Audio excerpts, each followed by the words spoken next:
Hey everyone! Oh my gosh, good evening. Episode 25, Talkin Shop here. I'm with Chief Alan Stiles, and I say this all the time, but you guys missed some green room stuff already. So just, I don't know, put a seatbelt on, put a helmet on or something, because it's going to be a wild ride. So you guys are in for a good show. Thank you, Chief, for coming on. I really appreciate you coming on. You've been a supporter of mine pretty early. I've been seeing you like and share comments and stuff, and that's pretty cool. And I'm glad to have you on. I'm glad to be here, man. Facebook's the way, so I mean, you got to get into it, I guess. As bad as Facebook is, But it's nice to see we've you guys got from Illinois, the back home. Yeah, I know, and we're gonna get into that too, obviously, and talk through where you've come from, because there's another connection that I didn't really know until we've been green ruining, really, and Gurney and all that. I really didn't know all that. So Yeah. let's just go right into to some of those first questions. So your first exposure to the fire service, what was it? That was pretty easy. And my old man was on the job. And my mom was a nurse and my dad was a fireman. So I had two choices, wear the stupid white hat and the long white socks and the skirt and be a nurse or be a fireman. So I chose the fireman role. But back in the 70s, yes, 70s, um, mom worked nights. And so when dad was on shift, I got to go live in the firehouse. And I grew up in the firehouse. And uh, there's stories, we kind of talking in the green room, there were stories that I kind of ran the roost at 4, 5, 6 years old. I was running around like I was the big dog. And there's a story that my dad tells, and I just saw him. He's 92. We just went back and saw him on Friday. We drove back to Wisconsin to see him and my mom and wife and I did. And we were talking about old school stuff and just how far life's gone for us. And my son's a fireman now down in Tennessee, and so we were just kind of talking about the family tradition. And as we were joking about it, he says, Uncle Tom, which was the chief at the time, Chief Tom Holtz. We called him. Everybody was growing up in the firehouse, same as you grew up in the firehouse. Everybody's your uncle, right? Huh. I had 8,000 uncles, but Uncle Tom was the chief, and he said that one day I was down by his office in the day room, and there was a two-story house in Streamwood where my dad was on. And he said I ran down the hallway towards the fire pole, and he said I jumped, and he said I wrapped that pole, and he said he thought I missed it, and they all ran down the stairs, and I'm standing down at the bottom, and I had my arms up, and I said I'm going to be a fireman someday, and that's where it started, I guess, back in the 70. I don't even know what the hell it was, 73, 74. My old man said, and kind of went from there. I just he retired in the 80s, and I grew up in Elgin, Illinois, and their not retired deputy chief Dennis Irons was a lieutenant on Engine 4, which was about 3 blocks from my house, and his son and I went to school together. So I was always hanging out with him, and Sean and I would ride our bikes down to the firehouse and see his dad and kind of hang out. So I kind of hung around to it, and then I started in a little cadet program out in Carpentersville in the late 80s. I got hired in 89 right after I graduated. Went through the academy, spent 3 or 4 years there. Then had the opportunity to move to a small town called Harvard over by Rockford. Worked, got my medical license and was working as a paramedic in the level one trauma center for a few years and run a little volunteer department for a little bit. And then I got on the contract in Gurney back in 99, I think it was. I spent a few years there, and then Harvard Gaunt went full time, and I had the opportunity to go back there, and I went there and stayed there until 2010, and then had some epiphany that I needed to leave the streets and become a fire chief. I don't know what the hell I was thinking there, but found this little town up in western Michigan, right on the coast of Lake Michigan, and thought, what the hell, we'll give it a shot, and came up for a couple interviews and came up for the last interview, and my old lady said, "Hey, I'm going to go with you." And I'm like, "No, no, you stay home." She's like, "No, I'm going to go with." And we have two boys. Cody's my oldest. He'll turn 30 end of the month. He's an autistic child. Lives in a group home now, but great little kid. And then my youngest son, Casey, was 10 when we moved, or 11.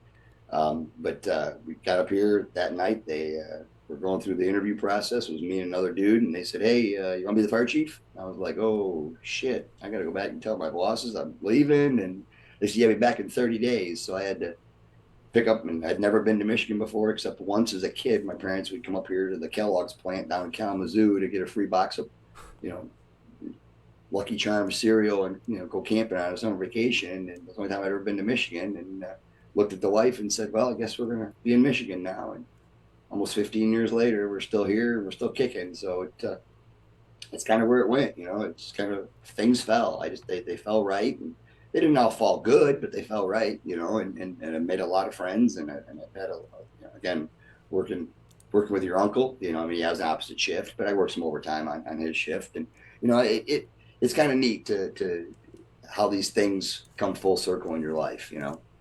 Yeah, it is crazy how everything just connects to everything at some point. Like, that's the fire service. And I know you'll talk about your cadre later, and like Rob Ramirez and some of the Build Your Culture guys. Like, I had found, that stuff through the social media world, if you will, right?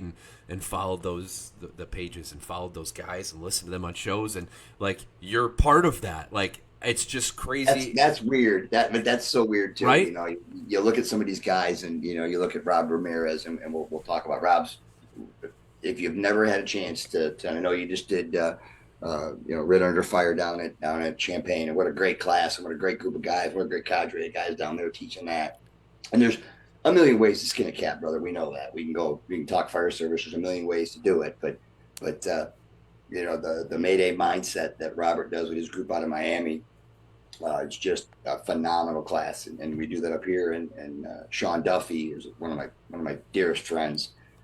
Him and Pablo from Florida made up a Build Your Culture. And if you knew, Sean was originally from Florida. Sean now works over in Ann Arbor, University of Michigan. He works over in Ann Arbor Fire now, so he's a Michigander and has got a family up here. But he had this Build Your Culture thing, and we hooked up, and I teach some down dirty ladder stuff, and he said, "Hey man, why don't you come join the club and put me through the paces?" And which was kind of weird being the oldest guy in the cadre, but it's cool that kind of the unwritten godfather of the old man now, in my 50s, but still out there playing with the young bucks and having a good time. But you get to meet these people, and like you said, connections get made, and talking about people we know in Texas together, and how bizarre. Dave Mellon, Cody Trestel, all these big names you hear, they're just guys that we all know. They're no different than any of us, So I can't really complain, but it's kind of fun. So yeah, I think that, like, and everyone says it, so this isn't like my profound thought, but like, we're really living in a modern, like, renaissance of the fire service, if you will, right? And we'll talk about, like, the return of the fireman, which is something you wanted to talk about, but like, sure. And I think I've probably said it in other shows, so I'm not gonna go on about it, but the connection, the ability for us to do this stuff right now is insane. So now when you take a 22-year-old kid in a fire department who's maybe not getting what he or she needs, in terms of, like, culture and seniority and a positive role model, that firefighter can go on the internet like that. And yeah, you got to vet some people, but for the most part, I feel like we self-govern that. Like, as an industry, we self-govern the people that pretend. We all know there's we were just talking about it, the t-shirt fireman. Yeah. And I get it. I do. Like I told you, Bob Hoff's a dear friend of mine, a dear friend. And we shoot the shit all the time. And I was telling guys, you want t-shirts, I can call Bob up right now and get you 98 Chicago Fire Department t-shirts. Which one you want? If you really want to be that bad, but it doesn't make you a Chicago fireman. And not that that's important. Be proud of where you're at, man. Be proud of LZ. Be proud of wherever it is. I don't care. I've had the opportunity. There's a place up here called Beaver Island. It's a freaking island, literally, out in the middle of Lake Michigan, up by the Sioux, which it just up by the Mac, up by the bridge up Petoskey. Little tiny fire department, $18,000 a year budget, 10 guys. Their mutual aid, if they can get there by boat, is 45 minutes to an hour. If the plane will fly, they can get there in an hour, but they can't bring SCBAs because it's a non-pressurized aircraft. Think about it. Yeah, man. And the bizarre part even is they're on an island surrounded by water, and Michigan State University has an ecological bio something thing up there, some school. They can't touch part of the water because it's a endangered inhabitant. And like you have a fire right there, you can't draft. And he's like, nope, gotta go down over there. I'm like, what the fuck, dude? So we look at it, and we talked about it earlier that coming to Michigan, in Illinois, we had minimum 3-man engines. Up here in the west side of Michigan, and some of these smaller rural areas that we're in, this urban interface, we're lucky if we have 2 guys on duty. I mean, 2 guys, that's it. I've run pinions by myself. It just happens. We've transitioned from a paid on call to a part-time to now having full-time staff. So it's great, but there are departments up here that I told you I drove up to the UP up in Houghton by the Michigan Technical Institute up there, Michigan Tech University. They're all paid on call. Fire department that gets, got the university, thank God. The next town over gets $18,000 a year. That's their budget. Yeah. I just got a $10,000 grant to buy my guys wildland boots and extrication gloves and didn't even think about it when I dropped that $10,000. And this guy's like, yeah, it's my budget for the year. So it doesn't know any different, but those young guys and gals need to see this kind of stuff because this is what they're going to learn from. They got to go to those classes, and they got to go to those that don't take advantage of IFSI are just bizarre to me. Yeah.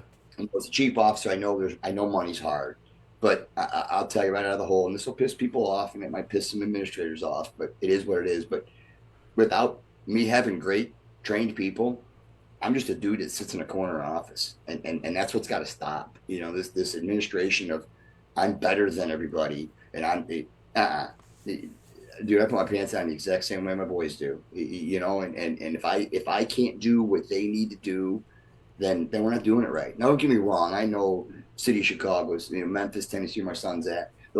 Yeah, okay, I get it. But those bat chiefs, those division chiefs, those district chiefs, they need to know what their men and women are going through. And they need to see it, and they need to make it the best they can. And they need to find ways.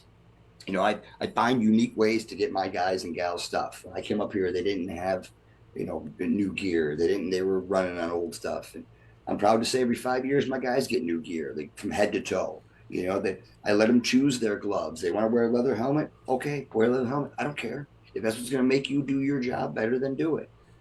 I started here with a real small fund balance. Michigan's a little weird how we do our money up here. We do it via millages, not referendums like we had in Illinois. These are millages, and it's based on your assessed value. It's the whole class you got to learn. But I started here with an $86,000 in fund balance, and I just we just did our audit, and we have $486,000 sitting in fund balance. I won't buy a fire truck now unless I can pay cash for it. I just bought them. I bought them an engine a year ago, and bought them a heavy squad 2 year. Bought their engine 2 years ago and a heavy squad a year ago.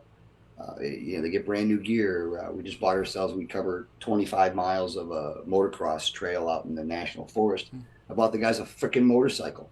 I bought them a trail breaking motorcycle so they can get out and get to people. And we just used it last week. I mean, we got to do what's right for our people. If without our people, we're not successful. Mr. and Mrs. Smith don't give a shit what my freaking patch says or what my freaking helmet or scramble is or what bugles I wear. They don't know any difference. They want me to come fix their freaking problem.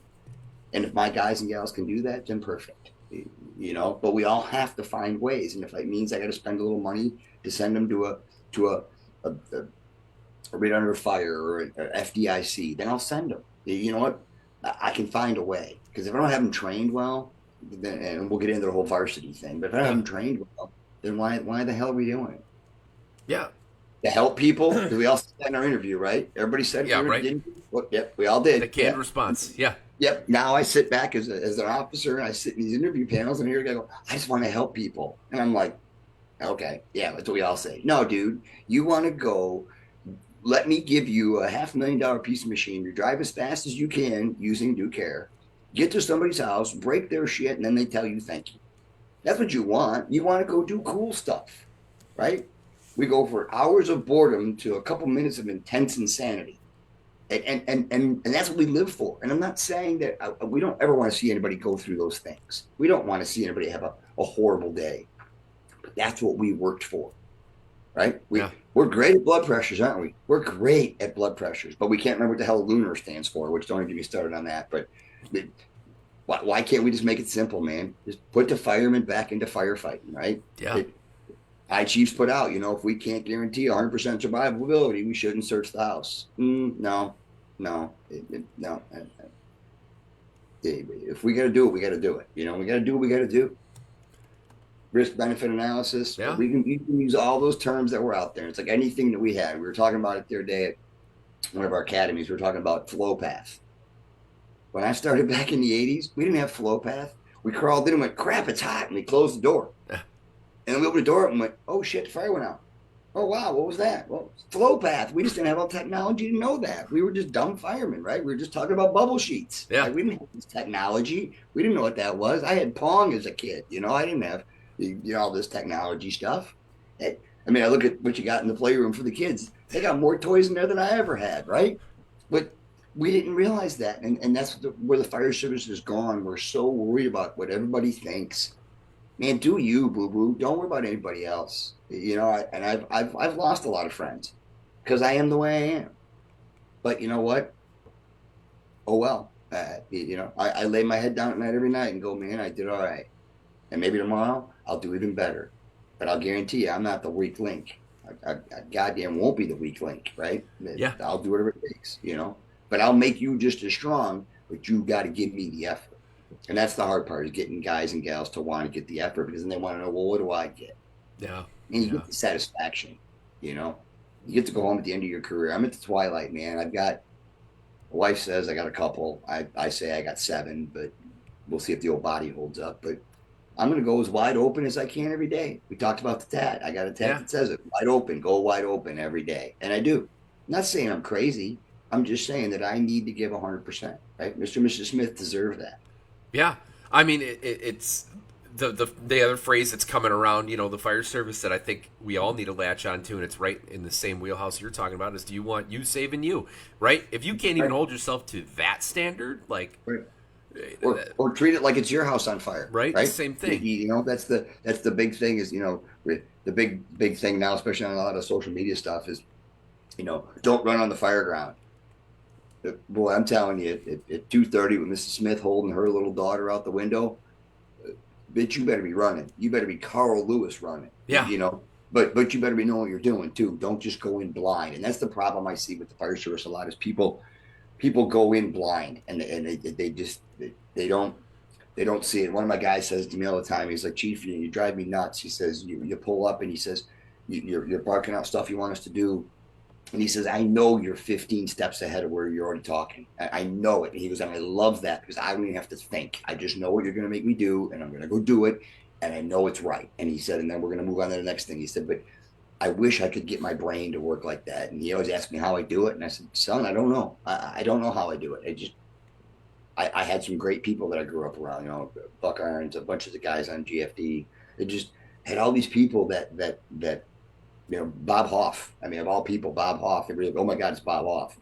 It's Bob Hoff. He came up here for a visit, and I took him to our dirt racetrack. And here's the commissioner of the city of Chicago, and he's standing up here with flip flops, and we're laughing at watching cars turn left into dirt, and he was having a blast. He was like a kid in a candy store.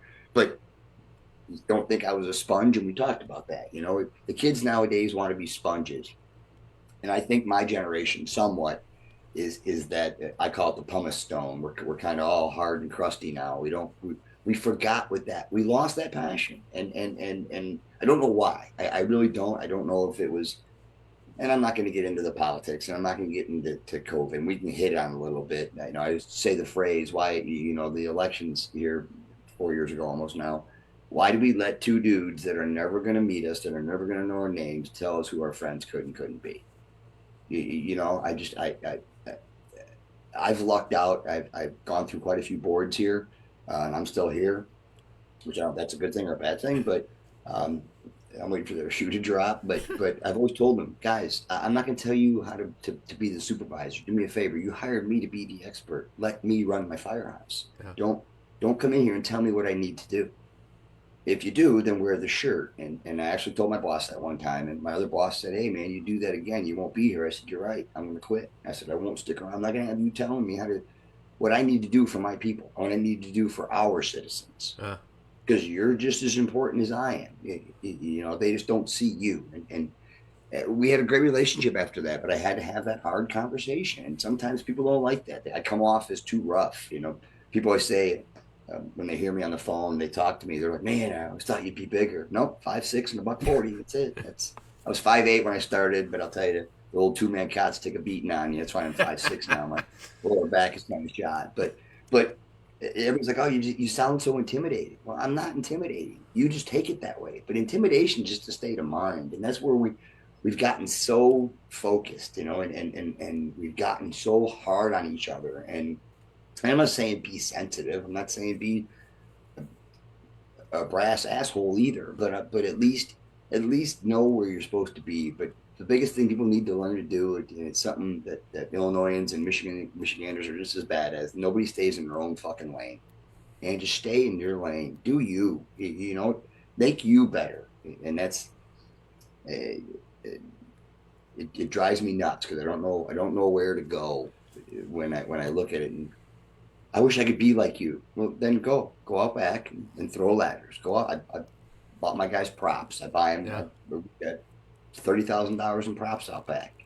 Don't tell me you don't know how to use the New York hook. You got a roof prop out back. Go outside and cut the wood. I don't care. Go do it. Yeah. Go do it and get better. Do it 1,000 times. Do reps until people say when I teach my ladders class, they're like, dude, you just think you throw that thing around like it's nothing. Yeah, because I've done like 8,000 million reps, man. It's all you have to. You take Sean Duffy's Searchable and Survivable. You take his class. We talk about the dirty drags. I'm 5'6", right? Buck 40. And I can drag dudes that are 280, 290 around all day long like there's no tomorrow.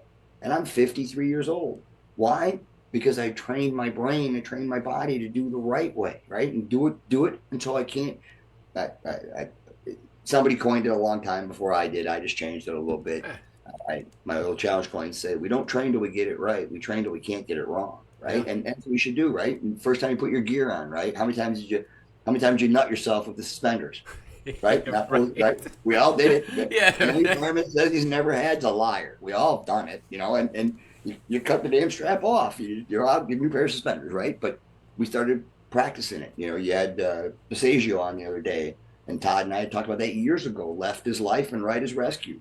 We set our fire trucks up that way. Our fire engines are the left side is for life and the right side's for rescue. The guys don't have to think. It's all muscle memory. When you first became a paramedic, how many of you did the shaking you're shaking a martini, or you're starting an IV, or you're asking me on a date because you showed the only 3 reasons you should shake that hard. You ain't sticking a needle in your arm, sticking somebody else's. Don't worry about it. But how many times now as a medic, what you close your eyes and you don't even think about it, right? The first time you intubated somebody, we're going to talk about that. I remember we had to intubate. We used to have to intubate with laryngoscopes. And now you guys got the glide scope. Yeah, now we got the cameras. Yeah, right.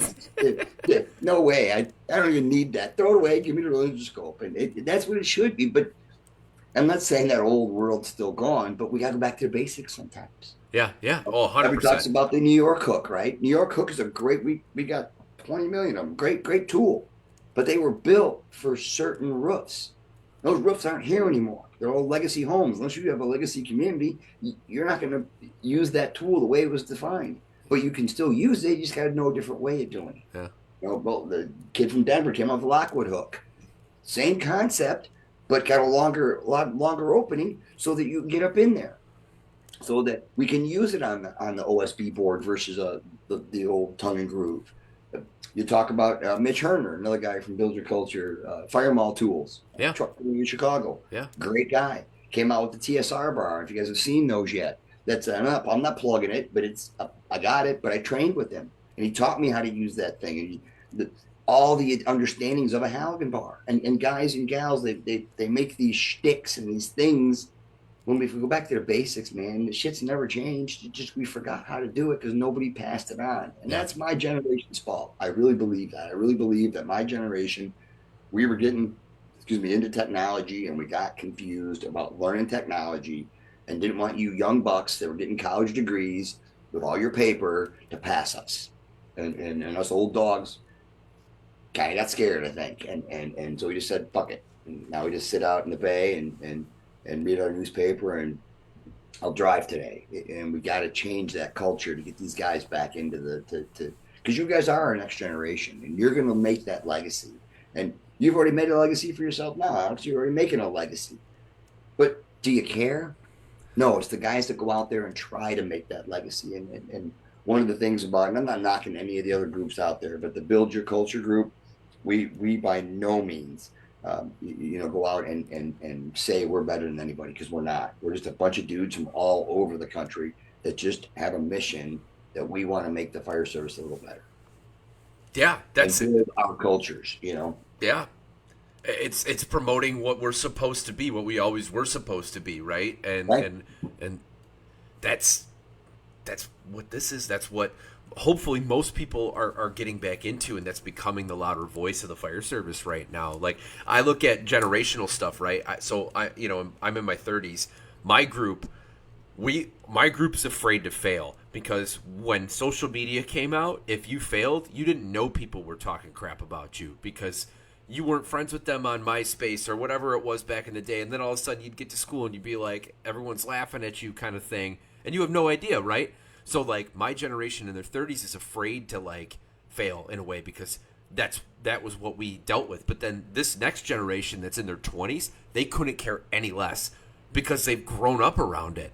They know that if you Right. sneeze wrong, it's on social media, and they're just so used to that where it doesn't matter to them anymore. It's interesting. Even in that like 10 years, there's a completely different mindset in the way that they handle those. And I'm just as I'm guilty. Like I'm sitting here saying that as a guy. We I'm all are. 33, We all are. where I cared what people think. Like I really did, and still do with a lot of things because you get that was what that generation had to deal with, and it's cool to see this next generation not give any bit of a shit about that and just do their job. Yeah, And it is nice because yeah, that's the problem that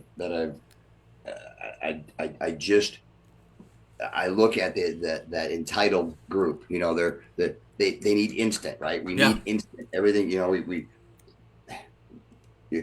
When we leave from work, we didn't know what calls were happening, but now it's on your phone. It's got every and all the. I don't know if you guys have them in.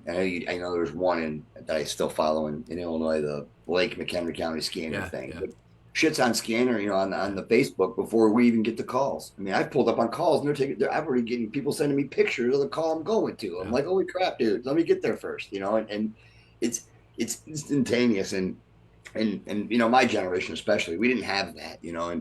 And talking to my old man and even my brother, was in his late 60s.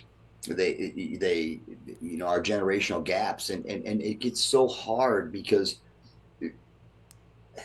we had to earn shit, right? We were talking about it in the green room. When I got hired in, they went, okay, here's the cart. And I'll never forget that cart, yellow cart, and there was a box of gloves on it and all this cleaning supplies. And they went, go clean the shitters. And the kid took me in there and he showed me how to clean the shitters. And I learned. And every day when I came in, guess what I did? Clean the shitters. And then when the guy got in below me, I taught him how to clean the shitters. And I said, okay, kid, now you come out here and I know how to clean the kitchen. And I did that till the next kid came in. And you wanted to be the hose guy. That was the guy that cleaned the hoses at the end. Got to wash the rigs off. That was his job. You wanted to be that guy. And we earned it. And you earned your spot at the table. And you earned, and I'm not going to bag anybody for it. And I respected them for it.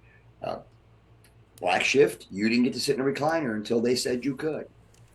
And I worked overtime one day, and I sat down at the kitchen table, and one of the firefighters, who remained nameless because I don't want to call him out, but he said, "What are you doing?"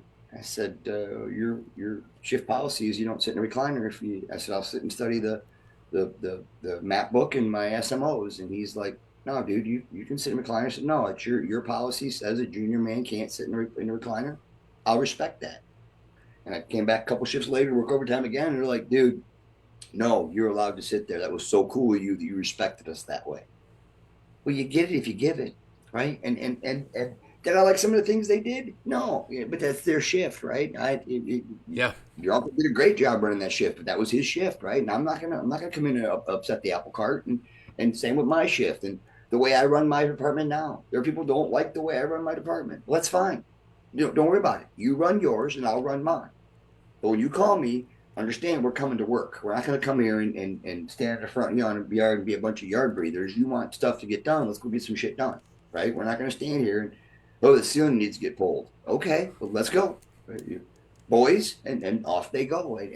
But I've given those guys, my guys and gals, that luxury to go, hey boys, make a decision. I don't care. Make the decision. Right, wrong, or indifferent. You can look at me and say, boss, that was the best I could come up with at that moment in time. That split second, that was the best I had. Cool, dude, I got you 100%. You walk up to me and said, I don't know, I just don't feel like doing anything. No, then you're going to get my boot in your ass, right? But my guys all know that. And I catch a lot of shit for it. And call Todd back up. He'll tell you I used to catch shit all the time because I would and I still say it and it got me in a lot of trouble in Illinois even when I used to say it in Harvard. I'm not afraid to say it anymore. I used to be afraid, so afraid what people were going to think. No, I said it, man. I got no problem saying it. I used to say the blue shirts run the firehouse, and they do because it ain't the chief, it ain't the deputy, it ain't the bad chief. He ain't the one out there cleaning the shitters. The blue shirt is. Is the bad chief making dinner? I don't think so, right? That blue shirt's running it. That blue shirt's washing the rig. The bat chief didn't wash his fucking car. We washed it. The blue shirts did all that. I'm just the one that made sure that they had the power turned on and had all the shit they needed. That's all I do. But people are afraid to look at it that way because, whoa, you're saying they have control. No, they kind of fucking do. Because without them, again, I'm just a dude sitting in a corner office. Yeah, It's a bizarre philosophy, but it's worked for 15 years. I'm going to keep trying. I wouldn't say, well, maybe up in the multiple bugle world, it's bizarre, but it's to those people that do the job, it's not bizarre. You know what it is. We all know. But I see, and I don't know how it is, and it's been 15 years, but I know how. And I've got quite a few friends on social media that'll bitch about their administration, and I know who their administrators are. And yeah, guy is kind of a dink. I'm not gonna lie, but I don't know why, and I don't know because his fires don't burn any hotter than mine do. But well, it's got to be my way. It's my fiefdom. Whatever, dude. Go do you. You want to cool. Yay, you. I stopped, like you said earlier, about worrying about it. I don't worry anymore. I don't. People like me, cool. One less Christmas card I got to fucking send. I mean, I just life's too short, man. As I've hit my 50s, I realize I got less time on this earth than I've already spent here. And it's kind of a humbling thing. And man, don't cheat yourself, man. And that's the part that brings that fireman back. I'm not saying be reckless. I'm not saying be crazy. I'm saying don't cheat yourself. Go take those classes. Take the couple of days off and go down to FDIC. Go to the fireman ship's coming back to Aurora. Yeah. Go down there. Yeah. A bunch of guys are gonna be there. Go, oh man. Go take it. We do a thing called Great Lakes Hot up here. It's the 5 day. Now it's gonna be 5 days, 4 days now. We do a lecture day, we do a Michigan lecture day, then a lecture day, and then we do a hands-on day, and then we do almost same scenarios under live fire.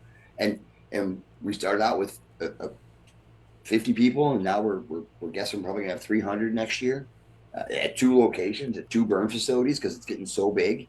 And it was just an idea that Sean had and said, let's make this go. And man, yeah, it's a lot of work, but man, we had dudes from fucking Canada come down. I mean, Canada's not that far from Michigan, but hey, the way the Canadians do it's different than the way we do it, And we had guys from New York and Kansas and South Carolina because they wanted to learn, not just to hang out with cool dudes. We're all cool in our own way, but again, we're no different. There was an attendee that I knew that showed up, and Corley Moore was there. And they're like, oh, that's Corley Moore. I'm like, yeah, it's Corley Moore. He's a dude. Okay. And she's like, what? And I looked at Corley and hey, and I went over, grabbed him a beer real quick. And I'm like, hey, intimidation factor. And he walks over to, he's like, what's up? And, what's your name? And Corley was just being Corley. And this person was just flabbergasted that I was in the presence of Corley Moore. And he's like, I'm Corley Moore. What? What is so special? Okay, I wrote some books. I got time on my hands, but he's the same dude you and I are. Same thing as Bob Hoff. If you didn't know who Bob was and didn't see him outside of the city of Chicago, he's just a dude. You wouldn't have known who he was. He was like I said, he was standing on a dirt racetrack with me. People were like, "Who's that?" I'm like, "That's Commissioner of the City of Chicago," and they're like, "What?" He doesn't look like it. Oh, there's a picture because that's Yeah. your fucking picture. I'm bringing the mullet back. I mean, Yeah. whatever, dude. And that's that bringing the fire back. Who really cares? So let's do this. Okay. I don't have a clock, but let's put, I don't know, maybe a minute on the clock. Come Okay. up three words that you would describe the fireman, right? So the return of the fireman. What are three words that would describe that? Wow. Three words. Three words. Heart. Uh, Passion. God, three words. If you can't think of three, those two are great No, I too. can think I of three. I just got to mean, shorten one of them up. It's a two-word sentence. Um, Heart, passion, and I mean, we all got the integrity, but we also don't all have that. That's why I don't like it. I think really, heart, passion. You know what? Honor. I think we have to honor what we're doing. yeah, This shit just didn't start yesterday. It's been hundreds and hundreds and hundreds and hundreds of years. If you go back even further, and you look at where the Maltese cross came from in yeah. the island of Malta and the battles in 1700. I mean, we all think of Ben Franklin, but understand what those guys were going through. And I look back at what my old man was going through, and I got a picture in my office of my old man and his stuff, and I got a picture, and I'm next to him in my stuff, and I'm like, man, what they did and what we did. It really didn't change. It got a little better, but then it made it a little worse. So I think that's the honor thing. No, Passion's just loving this job. I mean, just you can't. How can you not get up every day and go, man, I am doing some cool shit, and you have no idea what today is. You have no idea. I have no idea what's going to hold tomorrow morning when I go into work. But I want to be ready for it, and I want to have fun. no. It, it, you know? You're right. You're spot on. I love it. And the reason I just wanted three because it's when we all can describe, what a fireman's supposed to be, but we go down ownership and all those other things. But I think when you shorten it and you condense it, we're all speaking the same language. We're all saying the same things.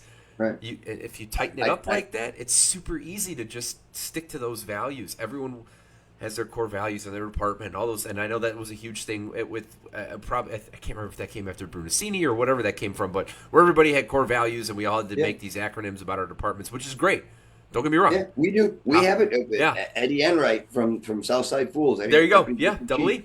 Yeah. Duty, pride, tradition. Right. W is a great friend of mine. I personally called him and said, "Hey, dude, my guys have got no values." I said, "I want to do duty, pride, tradition," and we have it literally painted on the side of the apparatus. Yeah. And it's on our challenge coins and it's on our patch. And the guys live those core values. And I teach a class called it's called HIP, the old square 1970s be hip, but it's honor, integrity, pride, and passion, right? Understand where we came from. Don't stickers. Brotherhood's more than the sticker in the window. I pride myself on knowing every one of my guys and gals kids' names, their spouses' names. We do a Christmas party. We do an Easter egg hunt. We bring them down to the firehouse. I want that they need to be part of that, but I owe it to them to be able to say, hey, I'm going to take care of your significant other. I'm not, God willing, knocking on your door, right? I'm going to do the best I can for them, but I can't get that staff to buy in if I don't care about them, right? Yeah.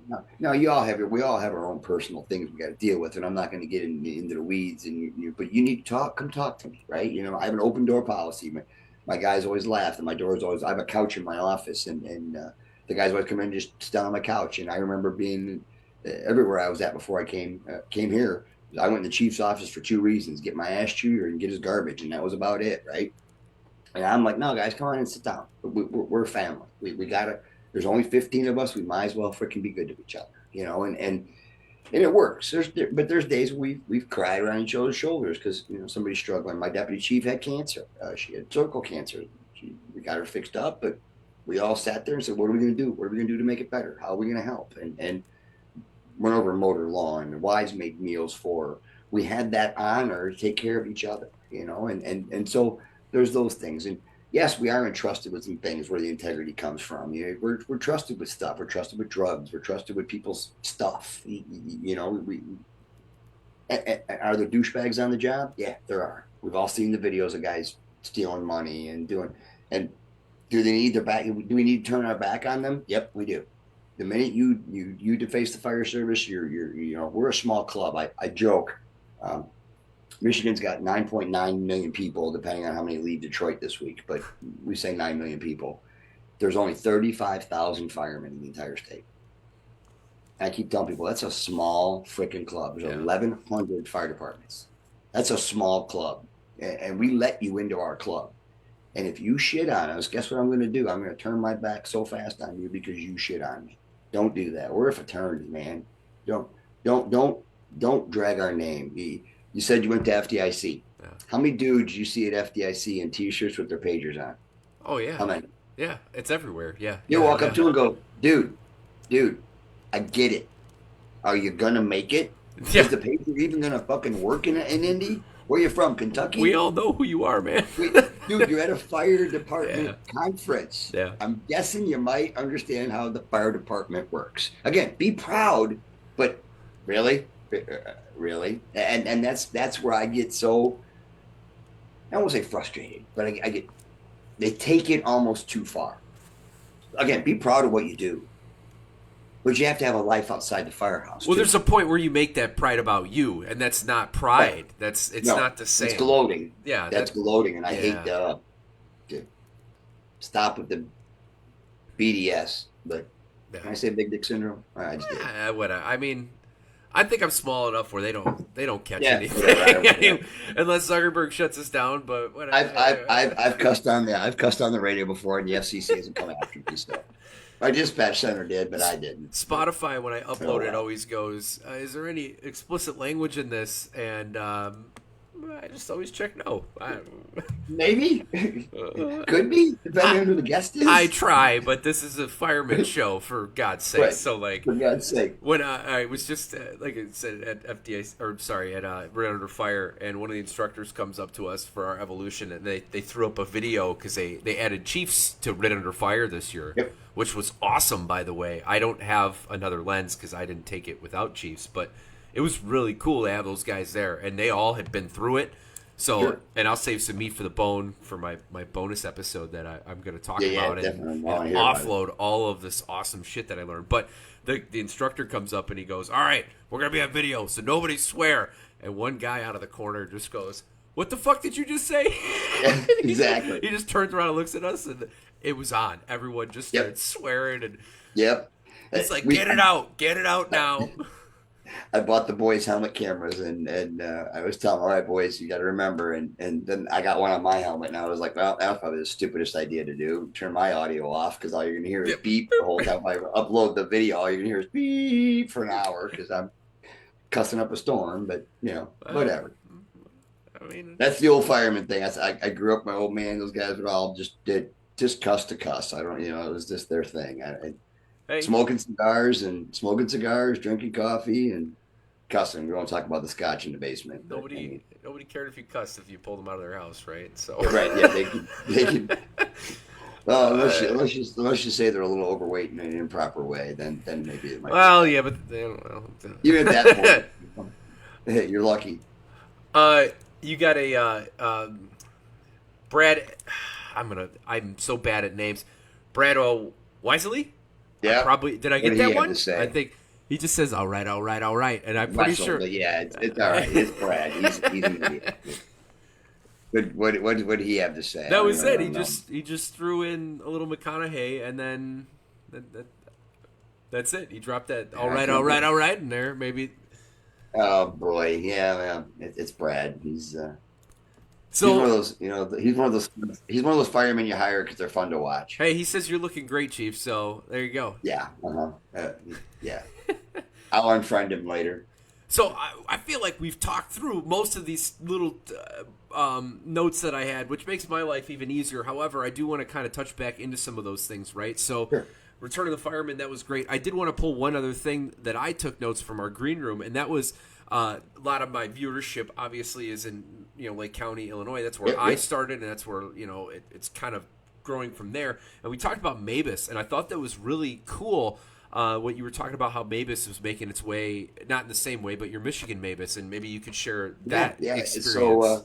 yeah, I came up here in 10, and a couple years prior to me getting up here, they were starting. It was kind of all derived from Katrina. When Katrina happened, anybody was on the job when Katrina happened. We mustered up a bazillion and six people and 8 million fire trucks, and we're on the road in 20 hours, and Michigan couldn't figure that out, and didn't really have a thing. And we had Task Force One, but they really didn't know how to do it.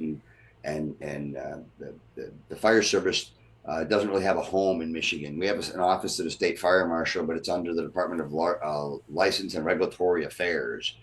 We don't even have a seat at the governor's desk. I mean, on the cabinet. It's kind of weird. So we're kind of like the bastard child. We used to be underneath the state police, and so nobody really knew what to do with us. Yeah, and so we kind of started the Mavis thing, and I came up, and Liquidwood found out that I had come from Illinois, and they're like, "Oh wow, so you understand that Mavis thing?" And I'm like, "Yeah, like cool, you're the president." I was like, "Ooh, how about we slow down a little bit? I don't even know where the hell Detroit is yet. Let me figure this stuff out." But we started it more on the global scale for the big stuff, and didn't do it like we do our auto aid. How we call them run cards, but they're incident based, but they're incident based on everything. Like if it's a second medical call and you only have one rig, then they'll call a neighboring department. It's not how we truly run Mavis. It's starting to turn that way. It's taken about 15 years, but we're there now, and we've gotten all the papers good, and the governor understands it, and so it's neat to see, but we don't do it the same way. Like in Illinois, Mavis says you got to have three on an engine, you got to have two on a truck. Yeah, in Michigan, they're like, just get here. And Yeah. I was telling you in the green room, my neighboring department when I first started here had one guy on duty, and he pulled up at my first fire, and I'm like, get your crew. He's like, it's me, and I was like, shit, okay, how do we do this? And and that's just the way it is. I'm not saying all of Michigan is that way, but Western Michigan, some of the rural areas, further north you go. I mean, obviously Grand Rapids, Lansing, Ann Arbor, a lot of the bigger, go out towards the Detroit area, obviously is a lot more populated. But when you get into this limited population, my county, our smallest department runs about 100 calls a year, and our busiest department runs about 5,000, almost 6,000 a year. So we're all in between that. So not a whole, but they're only doing it with 8 9 guys on that 5,000 runs. But we don't run ALS either. We don't run an ambulance. Sure. We have Yeah. an ambulance through our local hospital that does our EMS. We still do first response and still go out there and at EMT and medic and basic levels. But it's a whole lot different. Like I said, I moved up here and I was like, man, we can't get ambulance strike teams because we don't have any ambulances. We're at the will of that ambulance company. So it's very diverse, and that's the problem. Kind of one of the problems with Michigan is that it's so split depending on where you're at. And the other thing is Michigan is a big proponent of the PSO world, the public safety, cops being firemen thing, Yeah. and it's a little tough, but it's to get used to that. But it's more some of the rural areas than a couple of the bigger cities have it. But most of the places are strictly fire based. But again, there's departments now that are finally going to realizing we have to go to ALS transport. I mean, I know it's going to come to our place soon. I just got to figure out how to do it. But it's just going to happen because we all know how the society's gone now when it comes to EMS, and we saw it 20 years ago and knew it was going to happen. We just didn't know 20 years to get here, and it did, and now we're screwed. I don't know Yeah. if it is for you guys, but we're hurting for certain up here. Well, yeah. I mean, yeah. Everyone's hurting for sure. Yeah, and For that's all and of that's it. why Yeah. Mavis I think kind of took off up here, and we are trying to model it like Illinois, obviously, and and we've come back for the Illinois conference and brought the executive board down to learn it, and it's going. It's changed. It's something new. Sure. We've always done it this way. Michigan has what we call the 800 megahertz statewide system. I can pick up my radio in my car and I can talk to a department in the UP. Just like on my portable point, like it's nothing. Yeah, it's Wow. crazy. Yeah, we have 247 talk groups. I mean, I can talk to anybody, and but we all don't talk the same, and we don't know how to do these things because we haven't done them because we never worked together because everybody was so used to their fiefdoms. Well, So and what I think what I gathered too that's interesting is even for where I am with Mavis, like even if you have 3 people on your engine or at all your houses or whatever, and if let's say you got 9 guys on your department or staffed for that day, right? Like you're talking, like your next town over is 5 minutes away. It's not like they're 40 minutes away. It's not like they're, you know right, what I mean? yeah. I mean, Yeah, we've got a few, but I mean, there's places in my own jurisdiction that take me. I mean, every township in Michigan, we're run by townships. Townships are cities. Mine's 40. Every township's 36 square miles, and I cover 10 extra of a different township. But there could be on the opposite end. It could be a 8-10 minute drive. To get mutual aid coming, and it might be 1 or 2 dudes. yeah. So we've got to reach that circle out like Mavis was built. We got to reach that circle out to get more guys, and it works, and it's different. We just had a new chief start in a neighboring town. He came from California, and he is all kinds of screwed up. He calls me about every other day, going, "What, why?" And I'm like, "It's welcome to Michigan." I'm not saying it's bad. It's just we do it different. Why does California do it that way? Why does Illinois do it this way? Why does Ohio do it that way? We're one of the only professions that's nationwide that everybody does it different. Yeah, and talk different too. We Yeah, all talk different. completely different. It's You can't. This funny story you say that you're talking about stories. We had we had a couple sand mines here in my jurisdiction, and one of the sand mines, one of the cleaning houses had a small fire in it, and I got on the radio and I said, "Hey, start me the truck out of the neighboring town." And the dispatcher came back and said, "Which one?" And I went, "What? How many do they have?" And my captain's like, hey, you got to tell them you want 1342. That was the number of the apparatus. And I'm like, I don't even know the hell my own numbers. Why do I need to know? They don't know what a truck is. A truck is a truck. They're all trucks. And I'm like, no, a truck's got a ladder on top. And he's like, nope, you got to eat. That's an aerial device. And I was oh my like, god. yeah. I'm like, all right, I'm done. I give up. And then the tanker tender fight. Oh, the tanker tender fights everywhere. That's yeah. And then we is it a rescue or is it a squad? Yeah, that's another one. My son down in Memphis, they call their ambulances units. Huh. Up here, our dispatchers don't call them engines or trucks or squads or anything. They'll just say unit. And so I don't. It's whatever. It is what it is. You nod your head and just. What do you want me to say? Okay. Hit the button and I'll figure it out. Sure. I'll just figure it out when I get there. It's got blinky lights and water, right? And we'll figure it out from there. If it doesn't work, well then, oh boy. Oh, that's fun. I mean, that's another thing that always cracks me up when I talk to people. And obviously, you started where I am, but now. Yeah, but again, coming from there and to here is so bizarre to me. Yeah. I was like, huh. It's tough. Yeah. And that's why, like, if you take a class like at like FDIC or something like that, you spend the first like maybe 2 evolutions just learning how each other talk, because you got like one guy from Arkansas, one guy from Kentucky, someone's from Chicago, and like I never realized I had a thick Chicago Midwest accent until I'm around other people. They're like, dude, you sound like you should be from the Blues Brothers or something. I'm like, really? It's that bad? What?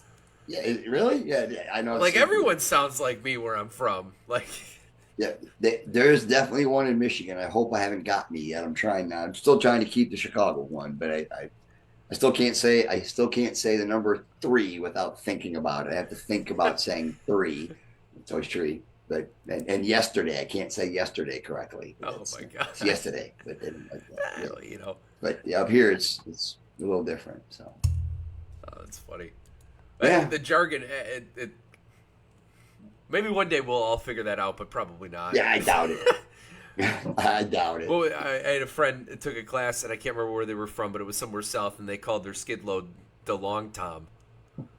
He goes, go ahead and pull a long tom. He's like, what the fuck is the long What tom? I is don't know. What that? is that? That's the one What off the is that? back. We're like, whoa. He's like, what the fuck Yeah, is that? we all know what a couple of the other things are called, but we won't say those again. But I What? mean, we all know what those are. But a Wow, yeah. long time, never heard of that one. No, that I'd never heard that Sounds like before. a bar I don't want to go to. I know, right? uh, we got to do justice. We got to talk about Okay. varsity as fuck or AF. Varsity. We already swore Oh 3 or 4 times boy. anyway, so we could just kind of Yeah, do that right, anyway. But right. please enlighten the world, or Enlighten the world. this world, I So guess. yeah. So if again and a dear friend Rob Ramirez, again kind of going on Basaggio's world. If you can get him, get him.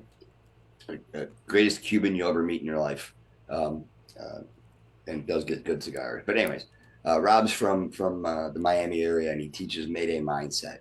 And Rob's one of the most passionate guys that you can't help but not want to train with this guy when he comes out and his cadre. They're just a great bunch of guys, and we were at Great Lakes Hot, and we were training, and he was doing his Mayday thing, and I was doing the truck track, teaching the truck track with a couple of guys, Arthur Ashley and Justin Fraze, and a bunch of guys from Lansing and guys from all the country, and we're teaching just different techniques, and Rob talks about in his short lecture he does before the does a little 2 hour briefing on the Mayday mindset, and he says when you're growing up and you're in sports, man, you always wanted to be on the varsity team. He said, always be varsity, man. Why would you want to settle for being JV?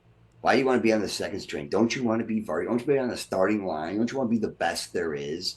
And he just keeps pushing it and says, man, you got to be varsity every day. Just every day, go as hard as you can go. And I was kind of going through the struggle a little bit, and not to say it was a struggle, but I was just he hit me hard with it. He was like, dude, and here's again a guy that I have the utmost respect for, and his cadre, the guys at Jerry, all those guys, they're just phenomenal dudes that are just down to earth, but guys that just fucking love the job, and love what they do and love going out, and they're not in it to make the money. They're not in it for some of the people that are out there that we all know that want to go make the buck. I teach a bunch of classes in Michigan, and I tell the parents all the time, here, the state says I got to fund it at this rate, but you know what? Give me a pot of coffee and a patch, and fuck, will call it good. I'm not in it for the money. Whatever money I do make, I donate it. My oldest son has autism. My wife and I donate that money to the Autism Network. I'm not in it for the cash, man. I never have been. And Rob isn't either. Rob's just wants to put the message out because he's tired of burying firemen. And he always said, man, be varsity every day, 24/7. Don't get scratched to go to the JV team, man. Be varsity. If you're going to be good every day. And if you don't know, find a way to make yourself better. And Basaggio talked about it. And so I went out and Rob had it too. It says varsity as fuck tattoo right on my arm. And every day I have that just for that remembrance that, you know what? I got to be varsity today. Again, I'm not going to be that weak link, and I'm not gonna hold back, and Sean Duffy, when you take Sean's class, searchable and survivable, and we look at this, and you don't realize that the difference we can make. We can all be the hangbackers, and we can all be the crows and sit up and call out everybody, but man, why do you want to do? Why wouldn't you want to be? And don't get me wrong, brother, I'm never going to be the best. And Basaggio said it, and I wanted to drive back to Illinois and punch him in the throat. He's got a bigger heart than anybody, is just as much as I do, right? I just voice it a lot more. But you remember a few years back, we used to talk about, we always had the term now, set your bar, right? Yeah. Raise the bar. We always want to raise the bar. What is that, right? And so I came up with a kind of a thing with the raising the bars. I set my bar, right? And I'm right here. And when I raise my bar, I raise with it. I never do this, right? Because if I do this, then I'm perfect. And nobody's perfect, right? And when Rob said that, and one of his guys pulled me aside and was talking to Rob, and Rob comes over and says, from now on, you're going to be known as Chief Wide Open. And he said, because I've never seen a guy just go that hard all day long for the love of the job at your age, right? And I'm not saying, yeah, I've been called a hamster on crack. I've been called a spaz. I've been called everything. No, man, I just got the metabolism of a fruit fly, and I can just go like there's no tomorrow. I took smoke divers. I learned how to skip breathe. I learned how to do all that stuff. I learned how to make it work for me, right? Again, I'm not super tall. So the ladder X are up in the air. Yeah, maybe I got to stand on the freaking wheel well to get the damn thing, but I'll get it down, right? And I'll throw the 24 on my shoulder and I'll carry it. I'll paint the balance point so I know where to grab it. That's what being varsity is. Being varsity is that you don't you just know every play, right? You set your gear up the same way. You Rob says it best is that you just can't. Why would Mr. and Mrs. Smith want the JV team? Yeah, it's that simple. Nobody goes to how many think back to high school. How many times did you go to the JV football game? Yeah, right. Burp. But how many times did you go to the homecoming to go to the varsity game? Yeah, right. Because everybody cool is at the varsity game, Yeah. right? So why not be varsity, right? And that's where it came from. And Rob and I have had a ton of conversations about it. And every time we answer a message on each other on social media, it's always VAF, right? And I like I said, I'll never steal his credit. That's his credit. That's his 100%. But I was blessed that we joked about getting tats. He's like, and I said, hey, he goes, hey, I bet you won't do it. Game on, bitch. And I went and did it, and it was still bleeding. And I took a picture and sent it to him. And he's like, shit, now I gotta go to the tattoo shop. He's got to do it, yeah. And you get to meet Rob. He's all sleeved up. I'm like, well, I'll figure out a spot where to put it, buddy. But Squeeze it in there. He'll get it in there. But again, there's a guy that's just loves life and just loves what he does and just and again isn't doing it. And I'm the same way. Very humble. Like you wanted to say the third word, humbled. Yeah. Fucking humbled, man. Just don't. Humble. Something happened the other day on social media. And I put something out, and I said, everybody needs to get a chance of having some humble pie. And I've done it. I've messed up a bunch of times in my career. I've messed up a bunch of times in my life. Right. Almost lost my marriage. I'll own it. And I'll eat the pie for it, right? But it made me more humble, and I think that's if I could take one back, yank the integrity one out and put humble in there. Hey, but, that's fair. No, I like it. I didn't think of it until I remember looking at Rob and thinking, man, this guy's just got the world by the balls, but he's the most humble person you'll ever meet. He just again, if you can ever get a chance to see him at anything, he was just at Carolina Fire Days over in North Carolina this year last weekend. He was putting stuff on social media, but we talk probably once a week at some point about something, and he's just blessed, and and I am too. I'm blessed, just as you are. You're blessed to be in this career, right? We're nobody gave it to us, man. We had to work for it, right? But man, what a blessing. And if people don't get that, that's where the passion comes from. And Basagio talks about it, and being a fireman's fireman. Yeah, that's what I want. I want people to go away, go, yeah, I did all right. And man, that guy helped me. And I'll do whatever it takes, and why? Because I'm not saying been there, done it, but I get it, right? We're just talking about your kids, man. And I won't throw you out, but I'll throw you out. Like before you said, hey, here's the link. I said, do me a favor. You said you're tucking your kids in. I said, I was putting my kids down. Yeah. Yeah. Hey, do me a favor. Hug them tight, right? Because both of mine are moved out, man, and it's different. So enjoy those times because you're blessed, man. And that's what people forget. They don't forget. They forget what they got. You don't got to live in a mansion. You don't got to drive a fancy car. You just be blessed at what you're doing. Hey, guy, I look at firemen and we talked about it earlier, the entitlement. Man, fuck that. Man, just be happy, dude. Yeah. Be happy what you're doing. How cool is this job? I mean, you get to do shit that people will never even want to think about. Yeah. They drive by cars and all that. You see it, and they look and like, oh, as soon as they see it. Yeah, it fucks with us mentally, and we can talk about that a little bit too. But man, we're so blessed. The gift we were given, right? And why wouldn't we want to be the best? Why would I want to be? Let me ask you this question: You ever have surgery? General anesthetics? I have not. You have not. Okay. But Okay. I know where you're going. Okay.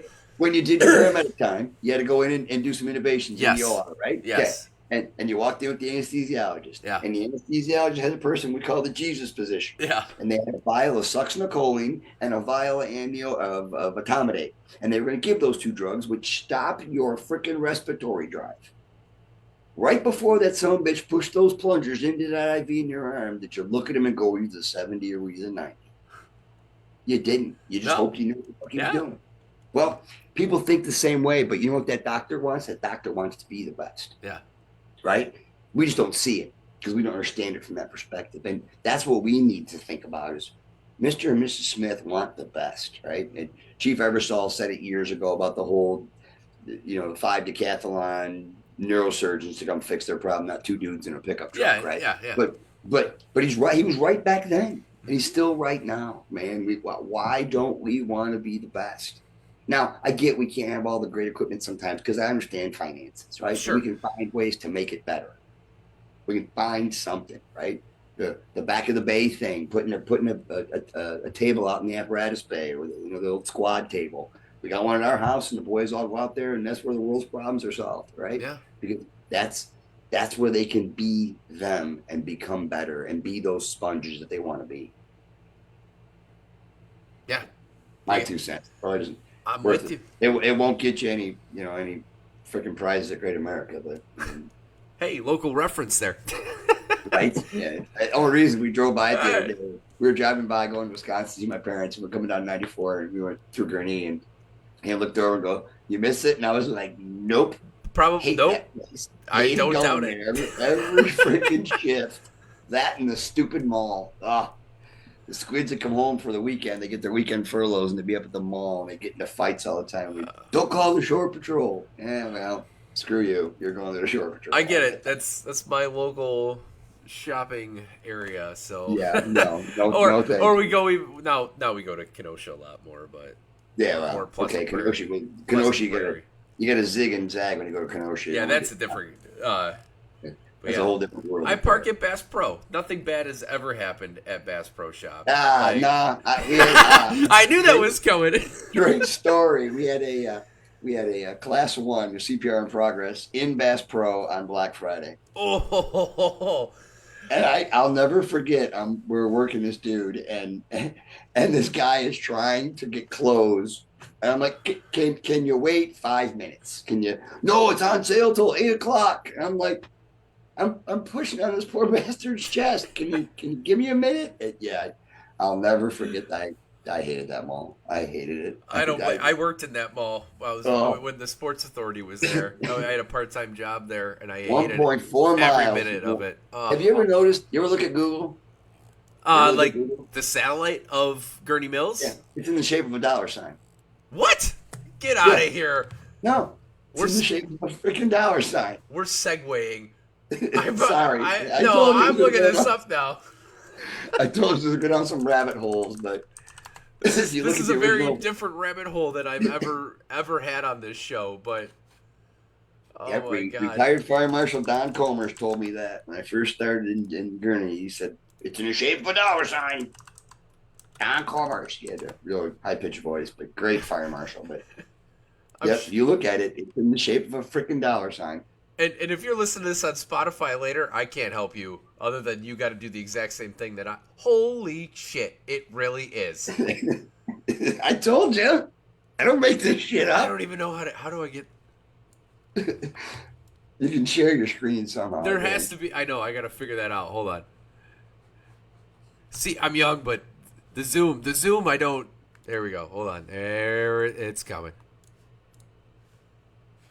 See if we're sharing it. Almost. Oh, it's not going to show it on there. It is. Yep, there it is. It's not going to show it on my. Oh, it's showing it on ours. On we my saw stream, but look it up. It really is. It's a dollar sign. It's a freaking dollar sign. Oh my God.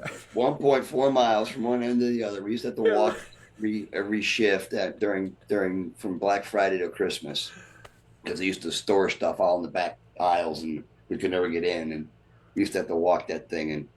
It's in the freaking shape of a dollar sign. I've learned a lot of things doing this show and today's show as well. But but Gurney Mills being the shape of a dollar sign is something I never thought that I I would have. can't make. I told you it'd be some weird shit, but Yeah, well, you win. You win for weird yeah, shit. well, That's for sure. it won't give me much, but maybe a cup of coffee. That not even be bad. Well, So Um, back to fire shit. yeah, back to fire So shit. back to fire shit. Um, we've talked a little of changing of cultures and things of that. What positives and negatives have you seen in the change of the brotherhood culture of the fire service? Positives and negatives. Oh, boy. The positives lately have been guys like you, these podcasts, the stuff coming back out, the aggressive, what we call aggressive firemen now. We're coming back to that. We're coming back to, I laugh, and I'm not ripping on anybody's organization. I'll never bag on your house, but uh, smooth bore versus combination, right? But smooth bore's coming back. We all remember the Vindicator came out, and that was the greatest freaking nozzle in the world. And now we all use them as door chocks, and then we had to buy the Blitzfire, and now we're going back to smooth bores, and we're seeing guys and gals want, pardon the pun, to give a shit again, right? We're not so worried about, right? We had to get our target solutions in for the day, and we had to watch our FETN, and we had to do our CEU hours. And when's the last time you threw a ladder? I don't know, right? Yeah. We're getting back into that. We're finding these new tactics and these new tricks, and we're seeing these tricks that I don't, I'm not. It's not a bragging thing, but I've been doing them for years. I just never knew how to put them on social media to show Yeah. everybody, hey, put the golf ball on your, I don't know if you've seen it now, the golf Yes. ball on your wire cutters. I'm doing that forever, right? Yeah. But I just didn't think about putting it on social media, and, Yeah. and Pasagio talking about his guy that carries the golf balls to throw them out windows. Ours is the same thing, but we used it as a handle.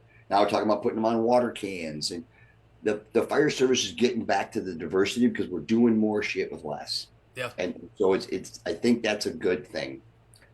I think when we talk about the brotherhood, unfortunately, we're also worried about, and we're also busy. We are. You're lucky the way the age of your kids yet. Wait till they get into sports, and then you're screwed because every weekend you're going to be here, there, and everywhere, and they're going to start dating and all that crap. But our lives are so busy. But that brotherhood, and I'll go back to when I was a kid. I can vividly remember all the shift guys going on vacation together, and I was proud when I was in Gurney, our red shift guys, we would always go out and go out on Captain Robert's boat or go over to Joel's and we all hung out together. We all went and did stuff, and we knew our families, and the guys joke about my wife, and if any of the GFD guys are listening,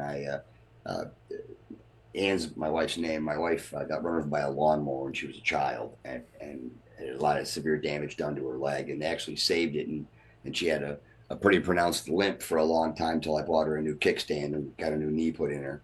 A few years back, I tell everybody I got her a kickstand. Well, when the guys first met Ann, she was standing, and the one guy called her Eileen, kind of being, because and it stuck for a long time, and he still called her Eileen forever. And then the one day she came in shorts, and he's like, "Ooh, shit!" And I was like, "She's like, what? You want to touch it?" And he's like, And he felt really bad. Oh, he was like, "Yeah," but it's still to this day she still jokes about it and laughs. And we happen to see John Ricky down at FDIC, and he's laughing about it, and but that was that brotherhood, and I think that's what's going away. Is we would go out together, and we would hang out as a crew, and we knew our spouses hung out, and we forget about that sometimes, and we forget that we go out and do our deal, whatever it may be, whether you're on shift or going to IFSI, or if you're on the USAR team and you're always gone or something, or a paid on call department, you never know when you're leaving. We don't include the wives. The wives don't hang out with each other, and kind of like the military wives. They all, when the husbands get deployed, they all kind of bond together, and we don't do that much anymore. I think that's what I've seen mostly in the fire service lately, is that, hey, I'm on shift with you, you're my brother for 24 hours, and hey, I'll see you in 2 days, right? Yeah. And we that to me, I think is the biggest downfall, is that we've lost that. And I was telling you in the green room, faith, family, and the fire service, and it's, I think we've kind of forgotten that family part. And I know the good thing on that same note is that we're seeing guys, and I was telling you in there that, my guys, hey, my kid's sick. Both my kids are grown. It's me and the wife. You know what? Guess what, babe? I'm gonna go cover shifts so the guy can go take care of his sick kid. Yeah. I get that, because without my guys and their stability, right, especially mentally, again, I'm just a dude sitting in a corner room. So I think good and bad. I think the good is that we're coming back to wanting to be firemen again. Wanting to stretch hose and fight fire and have fun, right? And laugh and joke and yeah, I know we can't do some of the things we used to do. I know the hazing, we can't do it anymore. Not that hazing ever happened. I won't ever say hazing happened. It never happened. But right, I get that, and I'm not saying. I was watching a show earlier about talking about Navy SEALs, and if you ever knew how Navy SEALs, when they got commissioned and they got their trident, their instructors would punch it literally into their chests. And I didn't know this. It's been banned since 1997. They can't do it anymore. They have to just truly put it on them. They can't punch it into them as a badge of honor, right? As the tradition that they had as Navy SEALs. Um, Not a segue, but kind of a segue of some of those traditions had to go away. I understand some of those things we couldn't do. I get it. We used to call it duck ponding back when we had open doghouse cabs on top of the crosslays, which were called Matty Dales back in the day. If you didn't know that, a little piece of history. The Matty Dale, New York, was the first fire department to ever have pre-connected hoses on the side of the fire truck, and they were called Matty Dales. Yeah, another one of those geeky, stupid things you'll never learn. Never knew that. I remember as a young fireman that they would go up and you didn't know it until you got duck ponded. The pump operator would get up on the canvas and he would stand on it and he would pour water in it and it would sit there and he'd hit the brakes, and as soon as he hit the brakes you got a wave of water because you knew it was coming, because the lieutenant would close the window and then you'd get slammed with water, and so you knew the duck pond was coming, right? And now there's the stir in the water, but you go to that world. If you ever heard of that one, they got to tell the kid to stir the porta tank. Or the vinegar in the tanker to keep it from rusting. Yeah, keep it from rusting. Push start the saw. Push start the rotary. Yep. Well, but here's the deal, dude. Here's the problem. There are kids nowadays don't even know how to start a saw. Yeah. Right. They don't know how to use a hammer. They don't know how to use a fucking can opener. Right. Because they never had to. And that's the other part of that brotherhood. We laugh at them, but then we don't teach them. Yeah. Right. And I have this philosophy when I teach: are we teaching to fail, or are we failing to teach? Right? Which way do we want to be? I don't want to be either one of those. I want to make sure I give them, and everybody learns a little different. And I think that's another struggle that brotherhood has had, is we've forgotten it. Yeah, it's fun to pick on the young kids, and it's fun to we all went through it, right? We all did it. But man, make it better for them, right? And I'm not saying hold a hand, I'm not saying coddle them, and we don't need to. There's enough of that going on in this world. We don't need to do that anymore. But we need to help them, and we need to make them into firemen, right? Because they don't know. Because again, some of these people come into this job. We talked about paper versus, yeah, I got a stack. I got a stack of freaking papers. Doesn't get me shit, really. I mean, I don't, maybe a pay raise, okay, whatever. Yeah. It doesn't make me a better fireman. I had a kid once tell me he had said it to somebody in our town that happened to know me, and said, "Yeah, I just got my degree in business. I'm gonna go in that firehouse and tell them how it really is, because I got a college degree." And I was like, "Really?" And then he jacked it all up on a car fire. I said, "How's that freaking degree working for you now, knucklehead?" Yeah. Right? And I'm not saying you gotta know what a 16th of an inch on a tape measure is, but don't throw stones, bitch. You got to earn your right, but I could have been the old fireman and punched him right in the throat and called him everything but white, but I didn't. I said, okay, somebody go teach him how to do it, right? Yeah. Teach him. Don't make me teach him, because I'll just yell. But that's what we've forgotten. We found it's easier to humiliate, especially like you said, social media. we all keyboard command, Yeah. and I try to never. I may put my opinions out there, and most of my opinions are stop worrying about what people think about you. Stop. I've had people try it. I've had people try to destroy me. Go ahead. Go. I know it's right. And that's the hard part. And it's sad, but I think that's one of the things is we want to eat our own. And I'm not making fun of any group or anybody in particular or I, that doesn't bother me. Just why do we got to be so rough on each other? So I'm with you. I think that pranks and firehouse ball busting and that kind of like Chief Lighting has got two funny examples, right? They get the water hammer or put the summer Yep. air in the tires, like, Yep. but Left that's hand that smoke ejector. right? Yep. Like that stuff is harmless. I don't think that stuff breaks someone down psychologically, right? Like there's a huge Right. difference between like just being earning your spot, like those pranks, that kind of stuff. Like Right. we kind of got a new guy with the never ending dishes prank, where you take them out, you get them dirty Yep. again, and like, but that's just to me that is what. You ever freeze their ski cap into a bowl? No, but I really regret we didn't do this. He You was never done upset. that? No, but that's hilarious. We had a guy that Yeah. same. Take the ski cap and put it over a bowl, soak it, and then next morning it comes in on shift. You put it. You put So a the bowl of food in frozen there, and you frozen put it- stuff happens for sure. But again, that's Oh, yeah, all harmless. the time. That's harmless. But then Right. there is a. I get what you're saying. There's a layer where now you're just being an asshole. Like it's not. Right. It's Right. not. Doing those things kind of. I know that they would phrase it as, well, if you can't handle that, how can you handle like people being on fire in front of you and stuff like that? And like, I get that We to have a dark humor. certain We do degree, dark right? humor You for have to ourselves. be able to handle some of those things, but I do agree with you. I think that there are people that now it becomes like personal attacks. That's very different, right? Where now you start picking at personal shit instead of just We're kind of like the mafia.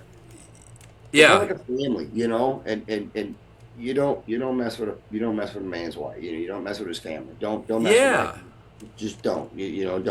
Don't. Just because that kid, didn't has only made 4 pushes into a house. Oh, okay, I was at a neighboring community had called me, no, not neighboring, up 2 hours north. Said, hey man, we're doing some live fire. We need another live fire instructor. Can you come up for the day? Yeah, can I bring the wife with? Because she's got nothing better to do. Like, yeah, come on. So went out and did some live fire, and they had some what they call vests. They're these college or these career tech kids, and they all had to have vests on, so we knew that they weren't in play. And their instructor was like, hey, I was talking to one of the firemen about how the fire was transitioning and what we were looking at and how it was going to burn down and smoke conditions, kind of a reading smoke class. And these young kids came over and one kid looks up and he's like, sir, how long have you been a fireman? And I'm like, 30 plus years. And he's like, oh, so you're kind of old. And I'm like, yeah, okay, fine. He's like, but man, you don't act it. And he goes, but you really made it understandable. We talk about it in this book, and I didn't get it. Now it makes sense, and that's a win to me, right? yeah. That. I'm not saying I'm better. I just took that moment for that kid to maybe get it right, and maybe he'll never do it. And we talk about seeing bad things, right? Maybe you'll never make a pick. I've made a couple in my career, a couple good, couple bad, right? I've had delivered babies. I've not delivered babies, right? I had a mother, and it's a horrible story, sort of, kind of. She was nursing her child and fell asleep and suffocated her. And yeah, Yeah. mental mind fuck, right? Literally 11 months later, I'm in the same spot in her house delivering her next baby. Wow. And I was like, she's like, and she remembered. She's like, hey, you're the one who was here last time. And I was like, oh, this is freaking awkward. And I'm like, yeah, it is, man. Yeah, okay, great, right? But I didn't lose. I always tell people, if you see me panic. If I'm panicking, we got problems. Yeah. Maybe inside I am, but I'm not going to outwardly show it. And that's what we have to learn to again be those pumice stones. But we don't got to be so rough that we can't remember what it was like when we walked in the door. I remember walking in the door, shaking. I probably peed on myself. I was so scared, right? And had these burly guys that just scared the shit out of me, right? ended up being some of my greatest friends and guys I still to this day look up to because they meant that much to me. Yeah. Because they took me under their wing for that minute. And I know we're all busy now. I get it. But man, Arnold Schwarzenegger says it best. There's only 24 hours in the day. You know how you get more hours in a day? You sleep a little faster. And he's right.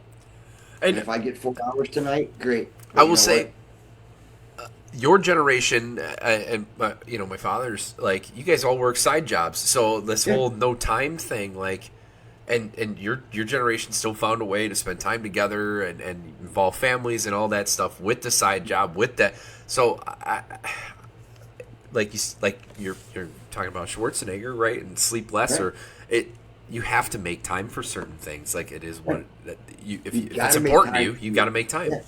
You got to make time for your family. Like I said, like I said earlier, you can't, and that's where a lot of us struggle. And it's we talked about mental wellness. I don't know if you want to get into that wormhole, but I don't like using mental health. I have a son that's been in the mental health community with autism I'll get technically as an arachnoid cyst in the fourth ventricle of his brain, which basically means he has a pimple, which means the cerebral spinal fluid doesn't go to his brain, which makes him developmentally delayed, aka retarded. Right? Huh.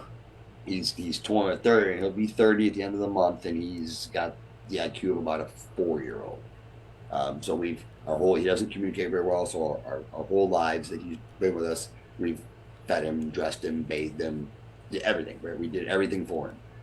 He can walk and communicate, but in his own language to us. Most of the boys that know me and have met Cody all know he's the most gentlest child and understands it. But people always used to say, "Oh, I feel so bad for you." It's the hand I was dealt, man. So what?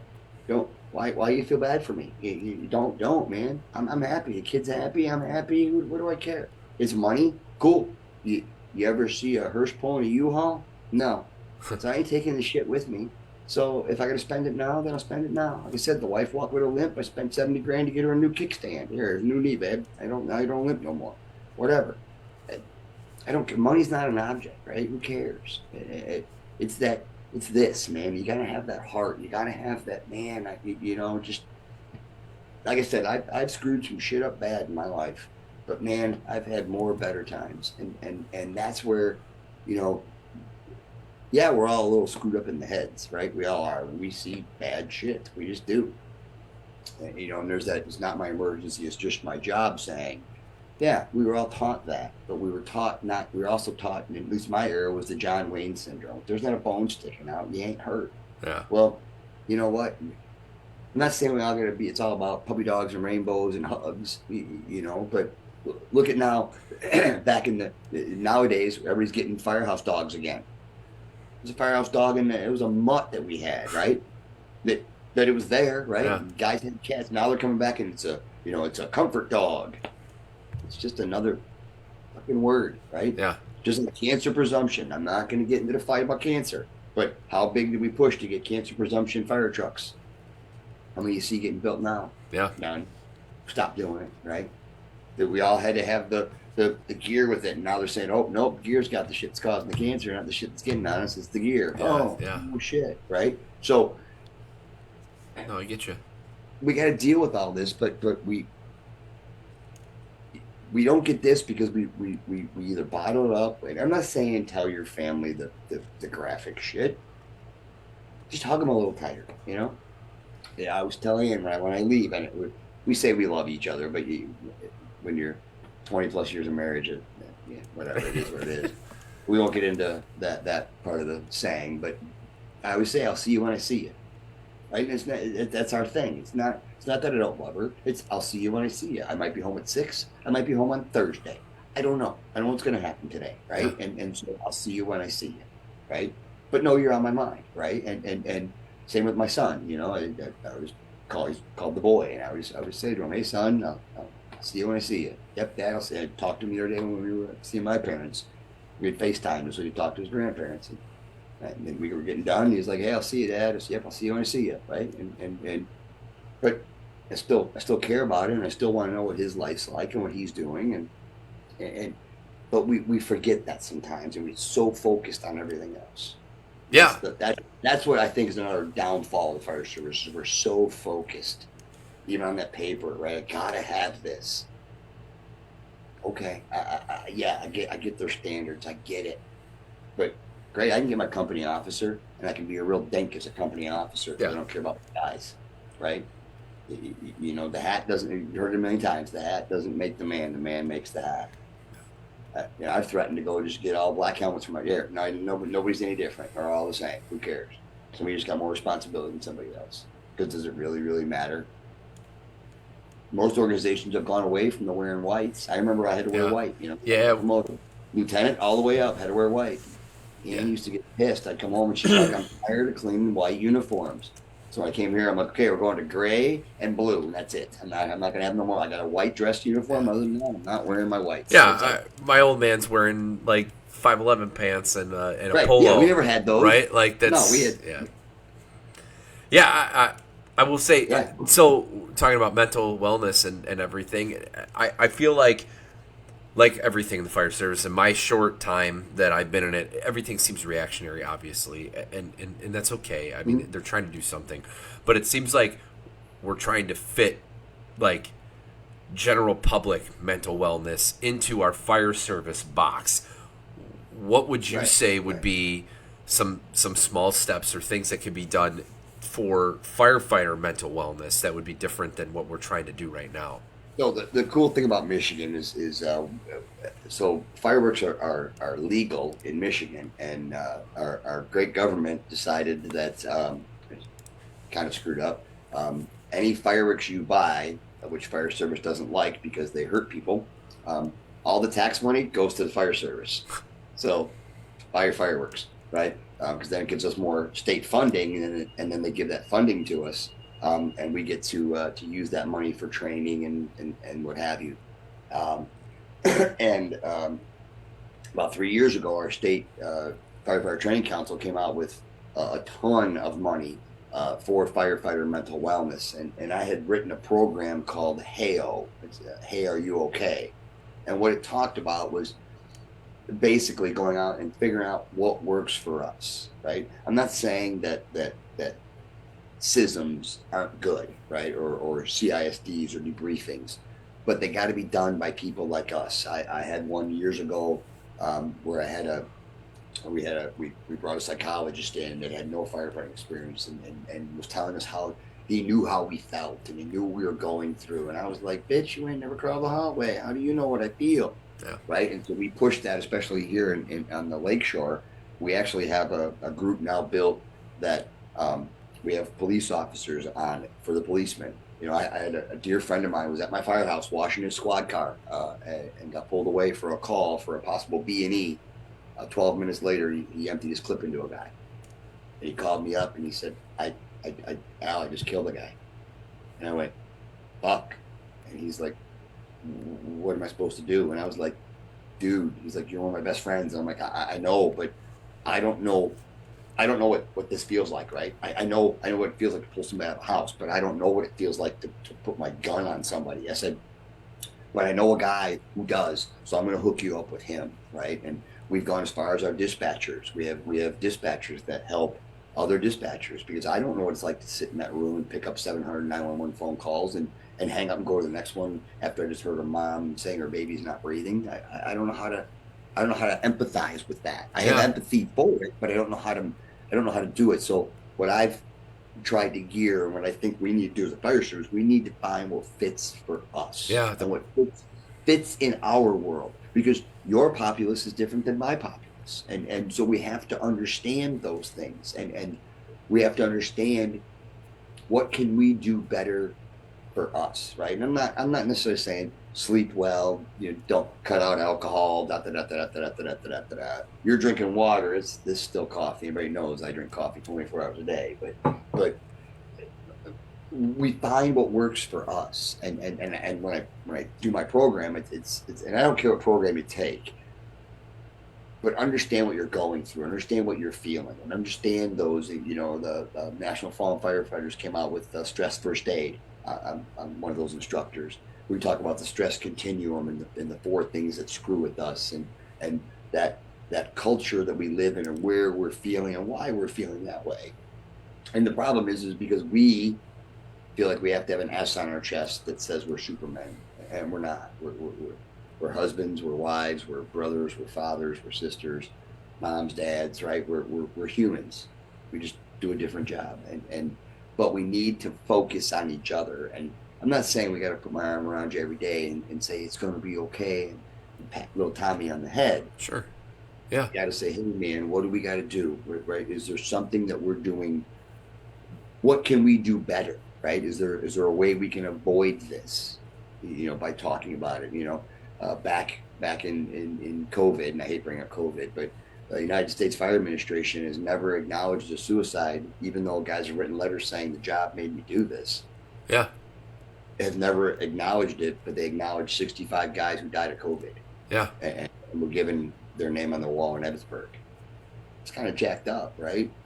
We got to find a way that works for us. And there's a big Rosecrans has still got a big program in Illinois, don't they? So yeah, I had Mike Fox on, and he was talking to Illinois Peer Support, and that we have that. So yeah, and it seems like that's what it needs to be, peer to peer. Yeah, yeah, it's got to be. Again, and even unfortunately, sometimes you can't even take guys like me, right? An older dog, you can't bring me down to know what, unless you remember what it felt like to be that 18-year-old kid. And I do.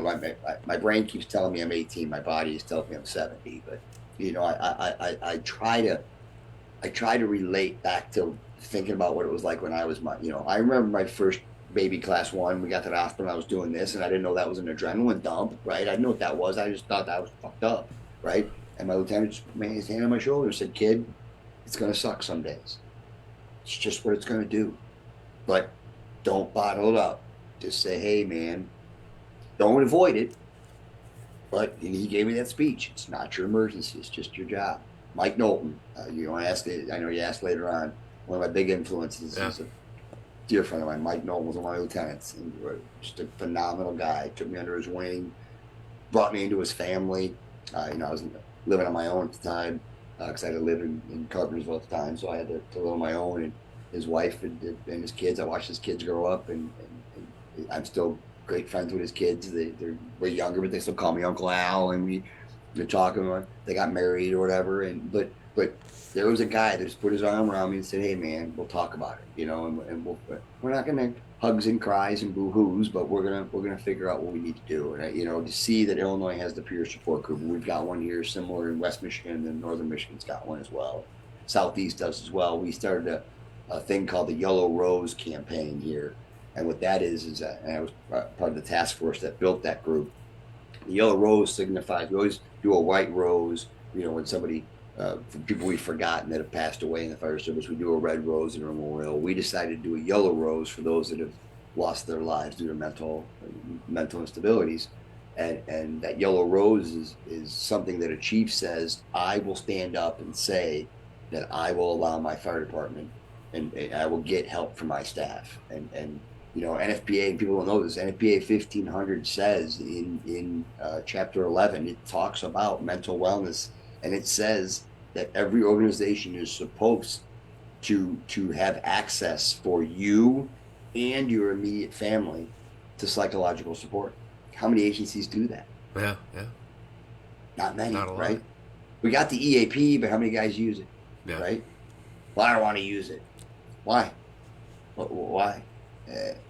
You're humbled, okay, but you're gonna get so humbled, and you're gonna get so dark, and you're gonna get so down into the dumps that you're not gonna go. This goes back to that we were in the green room. We talked about the 3 F's: faith, family, fire service. Right? I say faith. Like I said, I don't mean religion. I mean believe in whatever it is you believe, but be true to it. Right?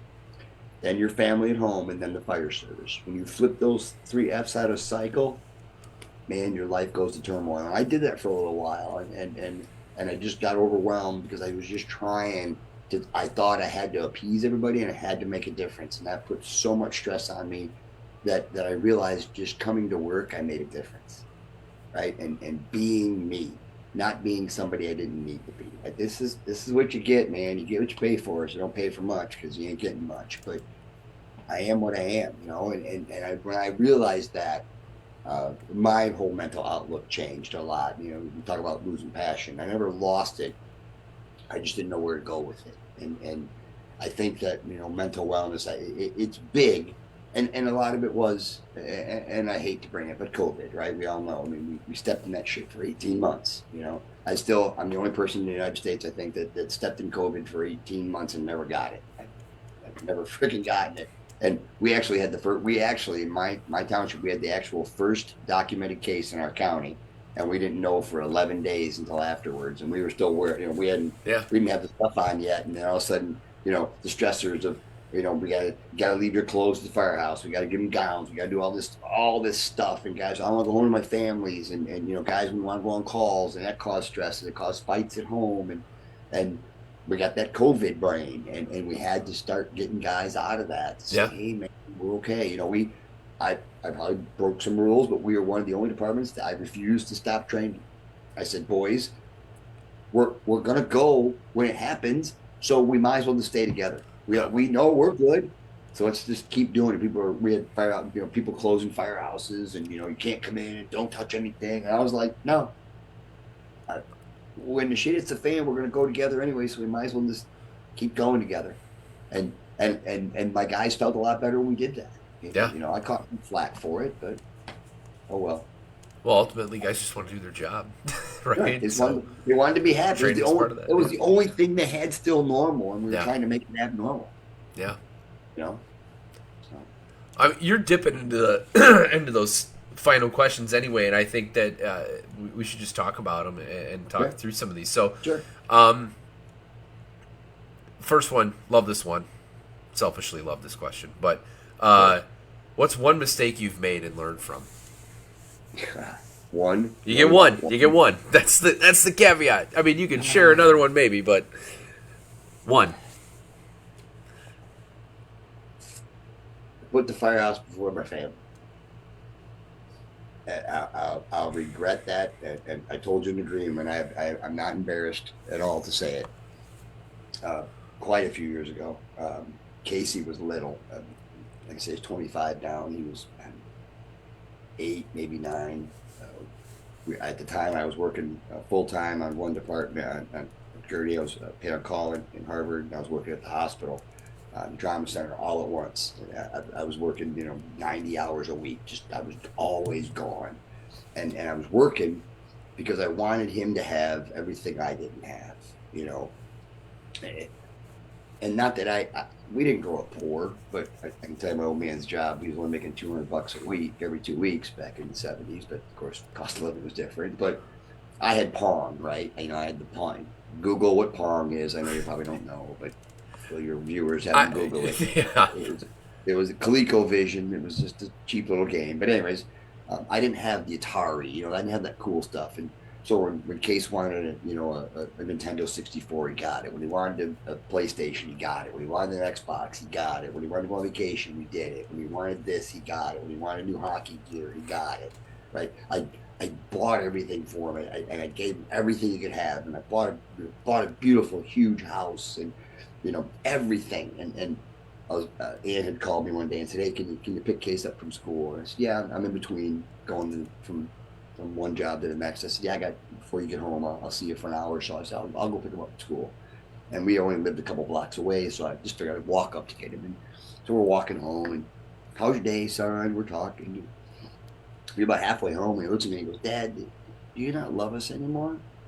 I said, "What are you talking about, son?" And he said, "Dad, you're never home.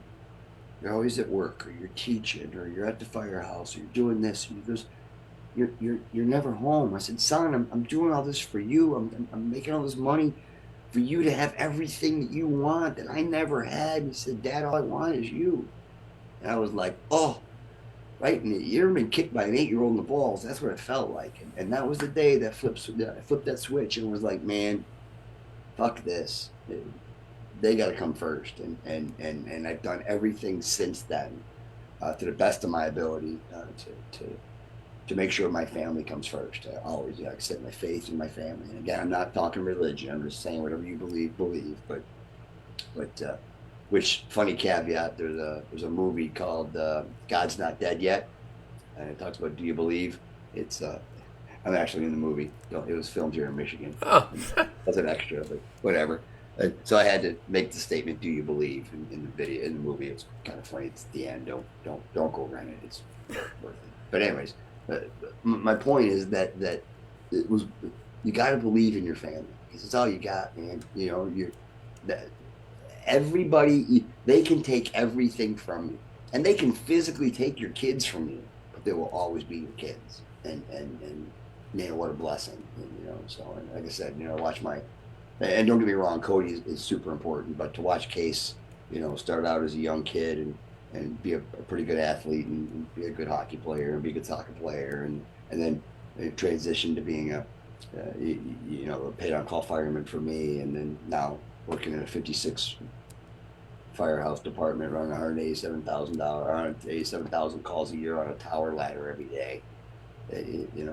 Yeah. I guess I did something right, but that's for a mistake. I missed a few years of his life, and I really wish I could. I really, if there's anything I regret, is I miss some of those opportunities I shouldn't have missed, and I'll never get them back. And so that's probably my biggest regret. I appreciate you sharing that story, and I mean, obviously that resonates with me because I got little kids. So Yeah, dude. Like I said, dude, hug them every chance you get, because before you know it, you're gonna go, what the fuck. Yeah. When he moved out and it was just Dan and I sitting here, we were sitting in matching recliners and looked at each other and went, "What do we do now? What are we supposed to do? I think I'm knitting. I don't know.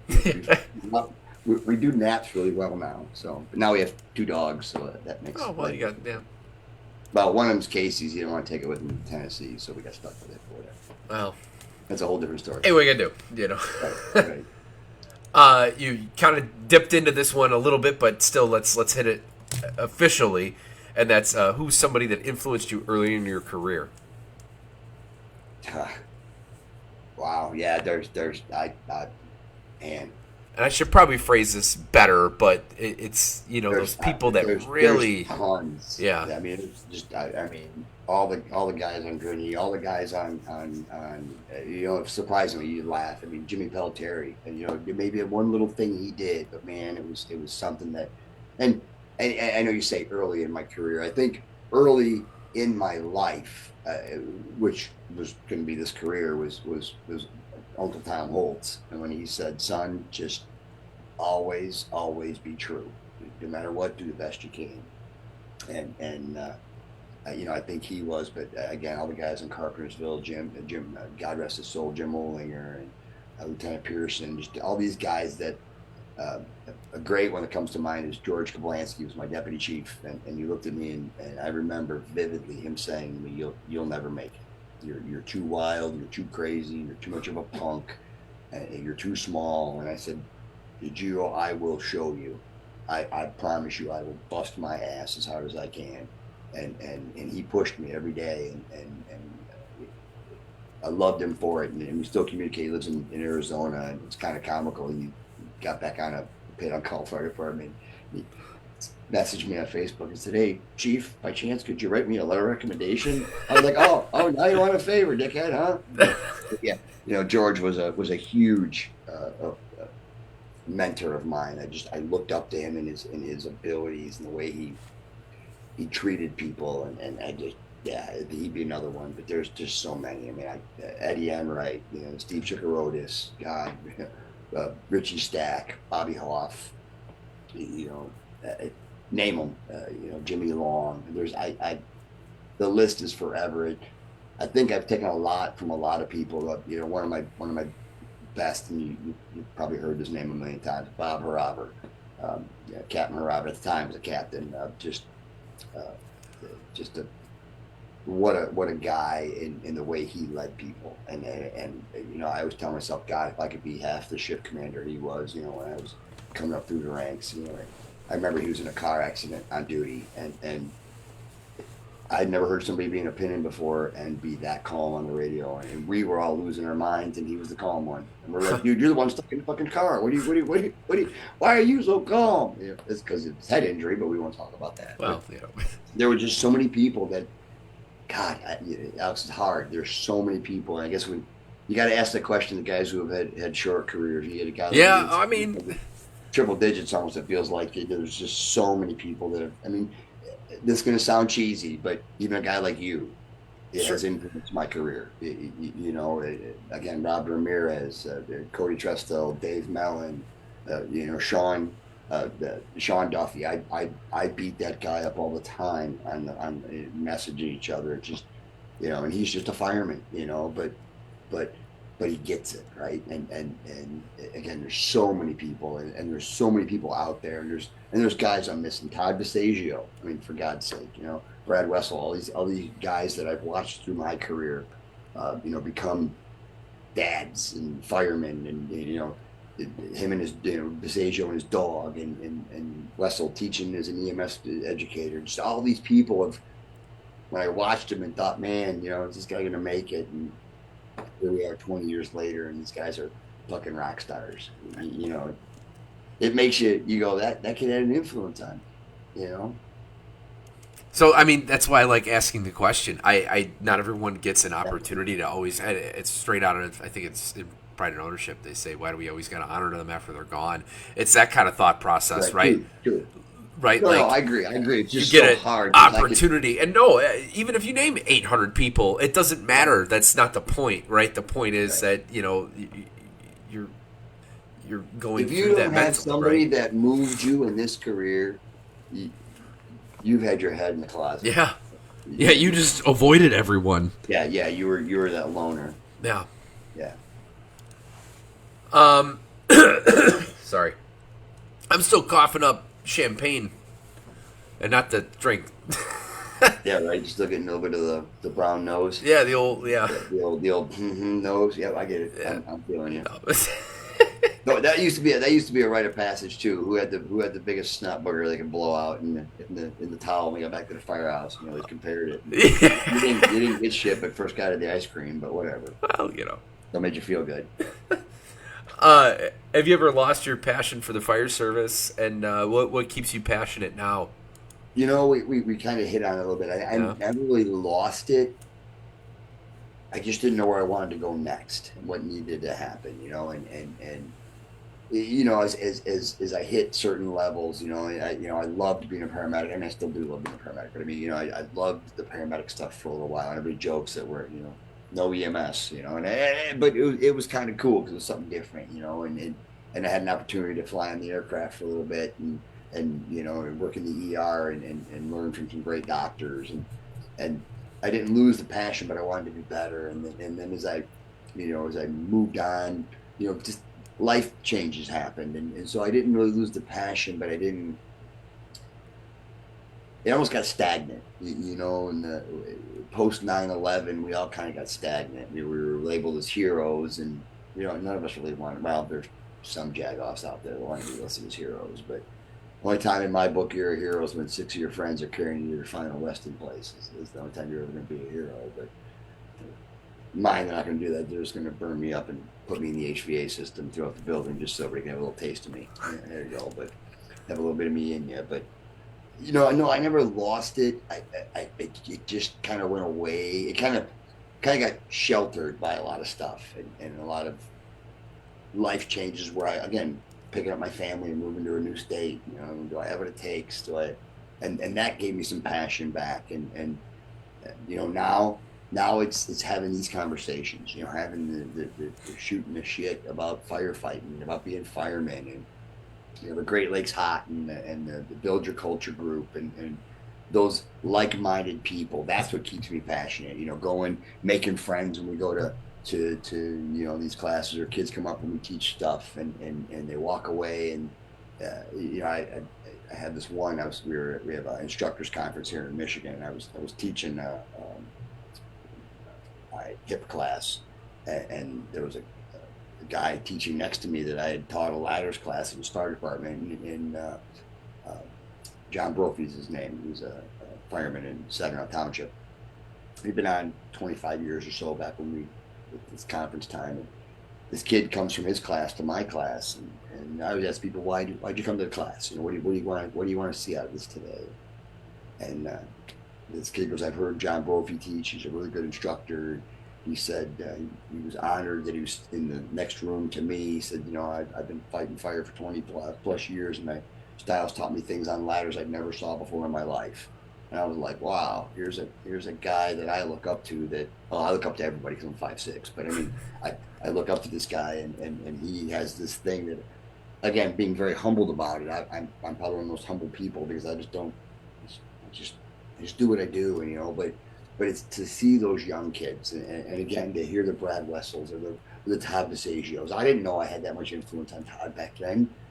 I didn't, right? He was just a guy that we hung out with and ran a couple jobs together and had some laughs, drank a couple beers, smoked some cigarettes, whatever. But getting up, going to work every day, knowing I'm a fireman. That's what keeps me passionate because this is just there is no job cooler that or being a garbage man. But they can't be the garbage man that stands on the back bumper anymore, so that doesn't count. Yeah. So. I love it. Yeah. So you got someone that knows absolutely nothing about the fire service, and you're gonna put them with one person who's gonna teach them all the right stuff, give them the best view of the fire service. Who is that person that you're gonna put them with? Oh, I read this one and I was like, boy. One guy giving the tour of the fire service, but like, right? They got to represent it in every way that you want them to. One person. Like a hey kid, come here, I'll show you what it's all about kind of thing.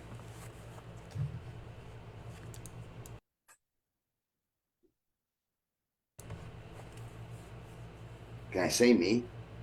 You can say you. You can say you. I mean, I want everybody to have the passion again, I could giggle about this shit for hours. We could go till 2 o'clock in the morning, and I wouldn't care. I just, boy, one person. Bob Hoff. Yeah, Bob Hoff. If you've ever heard, if you ever had a chance to sit down, if you ever had a chance to sit down with them and hear the. Oh, not like not one on one, no way. But we've sat around a fire and I heard the life story and fucking wow. I mean, just what a guy that I mean, we all know Backdraft was based on him and his brother. We all know that. The picture of Cosgrove or a picture of Robert De Niro in the movie with his back, Bob's back. That Bob was the one that was burned by Phosgene.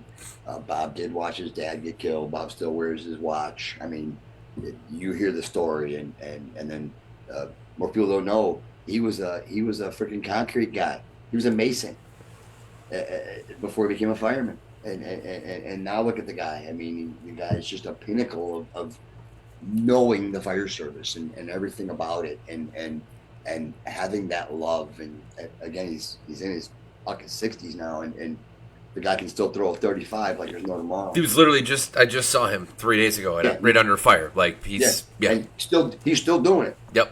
Yep. And there's a guy that just loves the job and would give you. He came up here to Michigan to teach. A quick story, but he came up here to Michigan to teach with us. We were doing a fools group thing, and we got him to come up. Him and Richie came up, and he hadn't seen Ann and I. We talked. We FaceTime, Snapchat, whatever, but we didn't, or Instagram, whatever stuff, social media shit. We talking to each other. He hadn't seen us in person, and we were getting ready to throw a ladder, and Ann was going to stop by the training grounds, and he had a 28 on his shoulder and was kind of spinning it into the building. As he turned, he looked, and he kind of saw Ann walking, and he literally just dropped the ladder, said, "Class is over for a minute," and walked right across the parking lot, right over, gave Ann a big hug like he hadn't seen her, like it was his long lost daughter. He's like, "Ann, I miss you. How you been?" I was like, "Fuck, dude, you haven't hung out with my wife in 10 years," and like that, and just the relationship was still there, and what a guy, and so yeah, anybody, Bob would be the guy. Bob and Sean Duffy's a close second. All right, Bob, yeah.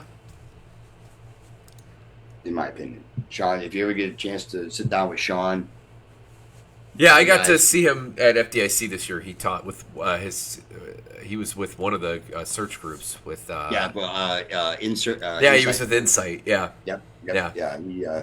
Yeah, great. Guy's got a plethora of knowledge, and there's another guy's got a heart for the fire service. He'll give you the shirt off his back, and he'll train till we can't go anymore, just to make sure that you're okay and you're comfortable. yeah. And he gives a shit. There's certain you can just tell with certain instructors the way they Yeah, carry themselves, where that's just what they're. You know what I mean? And yeah, and you just named two guys that are right in that category. yeah. Oh, to Where the top. I'm blessed to have them as friends, and for them to accept me as a friend. Again, humbled as hell. I don't fit into those two groups. And to me, I don't look up and when Sean asked me to be part of Build Your Culture, I was like, you talk about me, it's just little. He's like, yep, I know. And I was like, dude, I'm like the old, I'm not worthy, the old. well, the imposter syndrome. I feel you. Yeah, I know right, that. yeah, I know that all too well with this whole thing that I'm doing. yeah, Like sure, I'm sure. just some kid as far as Right, I'm. right. But But you know what? You're making a difference, and that's what's important. it's You had Dennis Riley was up here last year doing. That's what some of the jokes were. yeah. Is that we were doing. We did. He came up and did Great Lakes Hot with us last year. He's come up again this year. It's just another guy that's out there. That's just there's so many guys we leave untapped because we're so afraid. Yeah, yeah, and it's so easy to put a platform now for them to be able to share those things, for you to share Right. things for Which we never anyone. did. You waited to No. FDIC, and, Yeah, and, and and then then you were, and then quite you couldn't get frankly, every yeah, you couldn't get to everyone, or because maybe there's only so many classroom sessions that can go around. You're not, right, and I get there's some of those classes that you got to have someone there for because right, like it's an instructors conference. You know right. what I'm not knocking the class, but I don't know, like No, something about like elevators or something. Not that that's a right, shitty class. It's right. valuable, and people should take that if it means something to them. But But if like, you don't have any elevators in your town, don't take an elevator class. yeah, right, Right. But if your firehouse has no motivation, take a motivation class. Right. You don't yeah, know how to search. We're still crawling on all fours and searching like a dog. Then we're not going to do it right. yeah, You take John's class and you learn how to do it right, and we're realizing we're saving people. yeah, You yeah. know. So yeah, You ready for the last one? yeah. Best part of the job, right? Best part of the job. Having the job. Hey, I like that one. It seriously just there. Every job sucks at some point, but to what level do you make it suck? And don't make it suck. Don't be the weak link, man. Don't be there. You're not gonna be an expert in everything, but don't always find a way to have an excuse. I always say when you have guys in the drill ground don't want to train, they don't want to train because they don't want you to know what they don't know. Well, you know what? I'd rather you do it here and fuck it up so that when it really happens on D-Day, we're not going to have a bad day. Let's go. But just man, just having this job, I honestly don't know what I would be. I did want to be a rescued Coast Guard swimmer. That was my actual dream. The day I was supposed to sign with the Coast Guard, my mother said, "God love my mother." She said, "If God wants you to be in the Coast Guard, he'll give you a sign." And it was mid hockey season. I was a junior in high school. Yeah, no, it was senior high school. Senior high school, and she said, "If God wants you to be in the Coast Guard," because she didn't want any of her children to go in the military because whatever, and she just didn't want her babies going off to war. I'm like, Mom, gonna be in the Coast Guard, jumping out of a perfectly good helicopter because it looks cool as fuck. It's what I wanted to do. And she said, if that's what's gonna happen, then God will give you a sign. I went to school that day, and I had to go to drama class, and they turned off the lights in the auditorium, and I fell off the stage and shattered my ankle. But couldn't sign, so I had to become a fireman.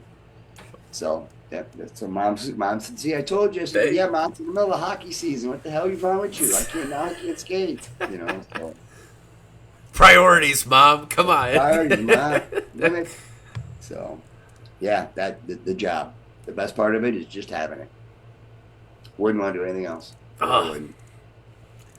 Selfishly, I love that question too. I love all the questions. I guess I Yeah, can, they're but great still, questions. like They're- it's just, like I said, it's always fun. They're freaking great questions. I looked at them when you sent them, and I was like, oof. So Yeah. Oh, that's the goal, is to make you scratch your head and Yeah, go. well, you did that a lot. It hurts. I never had it now.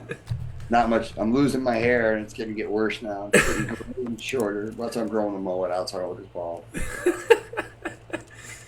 Well, Chief, I mean, you hang out. We'll green room to close it after, but we're gonna close the live, I guess, part of this thing. Thanks for coming on. If anyone Yeah, wanted to hey, get I a hold of appreciate it. you, Yeah, anything on social media, just on Styles on social media. I mean, hell, I don't care. 231-286-2518. It's my cell phone. Call me anytime. But find me on any of the social medias. Please jump on social media, Instagram, Facebook, Great Lakes Hot, the Build Your Culture cadre. Our Great Lake Hots are great. And yeah, it's a plug, but it's June 12th through the 15th over in Macomb, Southfield area. It's We've got 5 or 6 tracks now: extrication, truck, mayday mindset, engine, search, insight fires coming up. A bunch of big hitters to great class. It's pretty reasonably priced. For those that live in Michigan, you can use state funding, which is that free funding I was talking about. The state gave us 40 grand that firemen can come for free. If you live in Michigan, you get to pays for your registration. But it's still it's a good thing. But it's just Great Lakes Hot. You can find it on Facebook and on Instagram, and then Build Your Culture. It's another way. It's just a group of guys from all over the country that just all we're trying to do is find that culture that makes us good firemen, and makes us about what we're supposed to do and about doing the right thing. And Sean's taken that group, and him and Pablo have taken it and run. And again, I'm again so blessed to be a part of that group with some guys that just every time I stand around them, I'm shadowed by them. Just, again, because I'm short. But I mean, every group picture, I'm always in the middle because I'm the short guy. But just to have these guys with a plethora of knowledge is just humbling and yet exhilarating to be in that same category as some of those guys. So please uh, read something every day about this job. Jump on there, listen to one podcast, do something every day, make yourself just a little better. perfect advice, and no spiel for me to close it. Thank you again, and we'll Thank see you buddy. I guys. really appreciate it. Yeah. Be safe.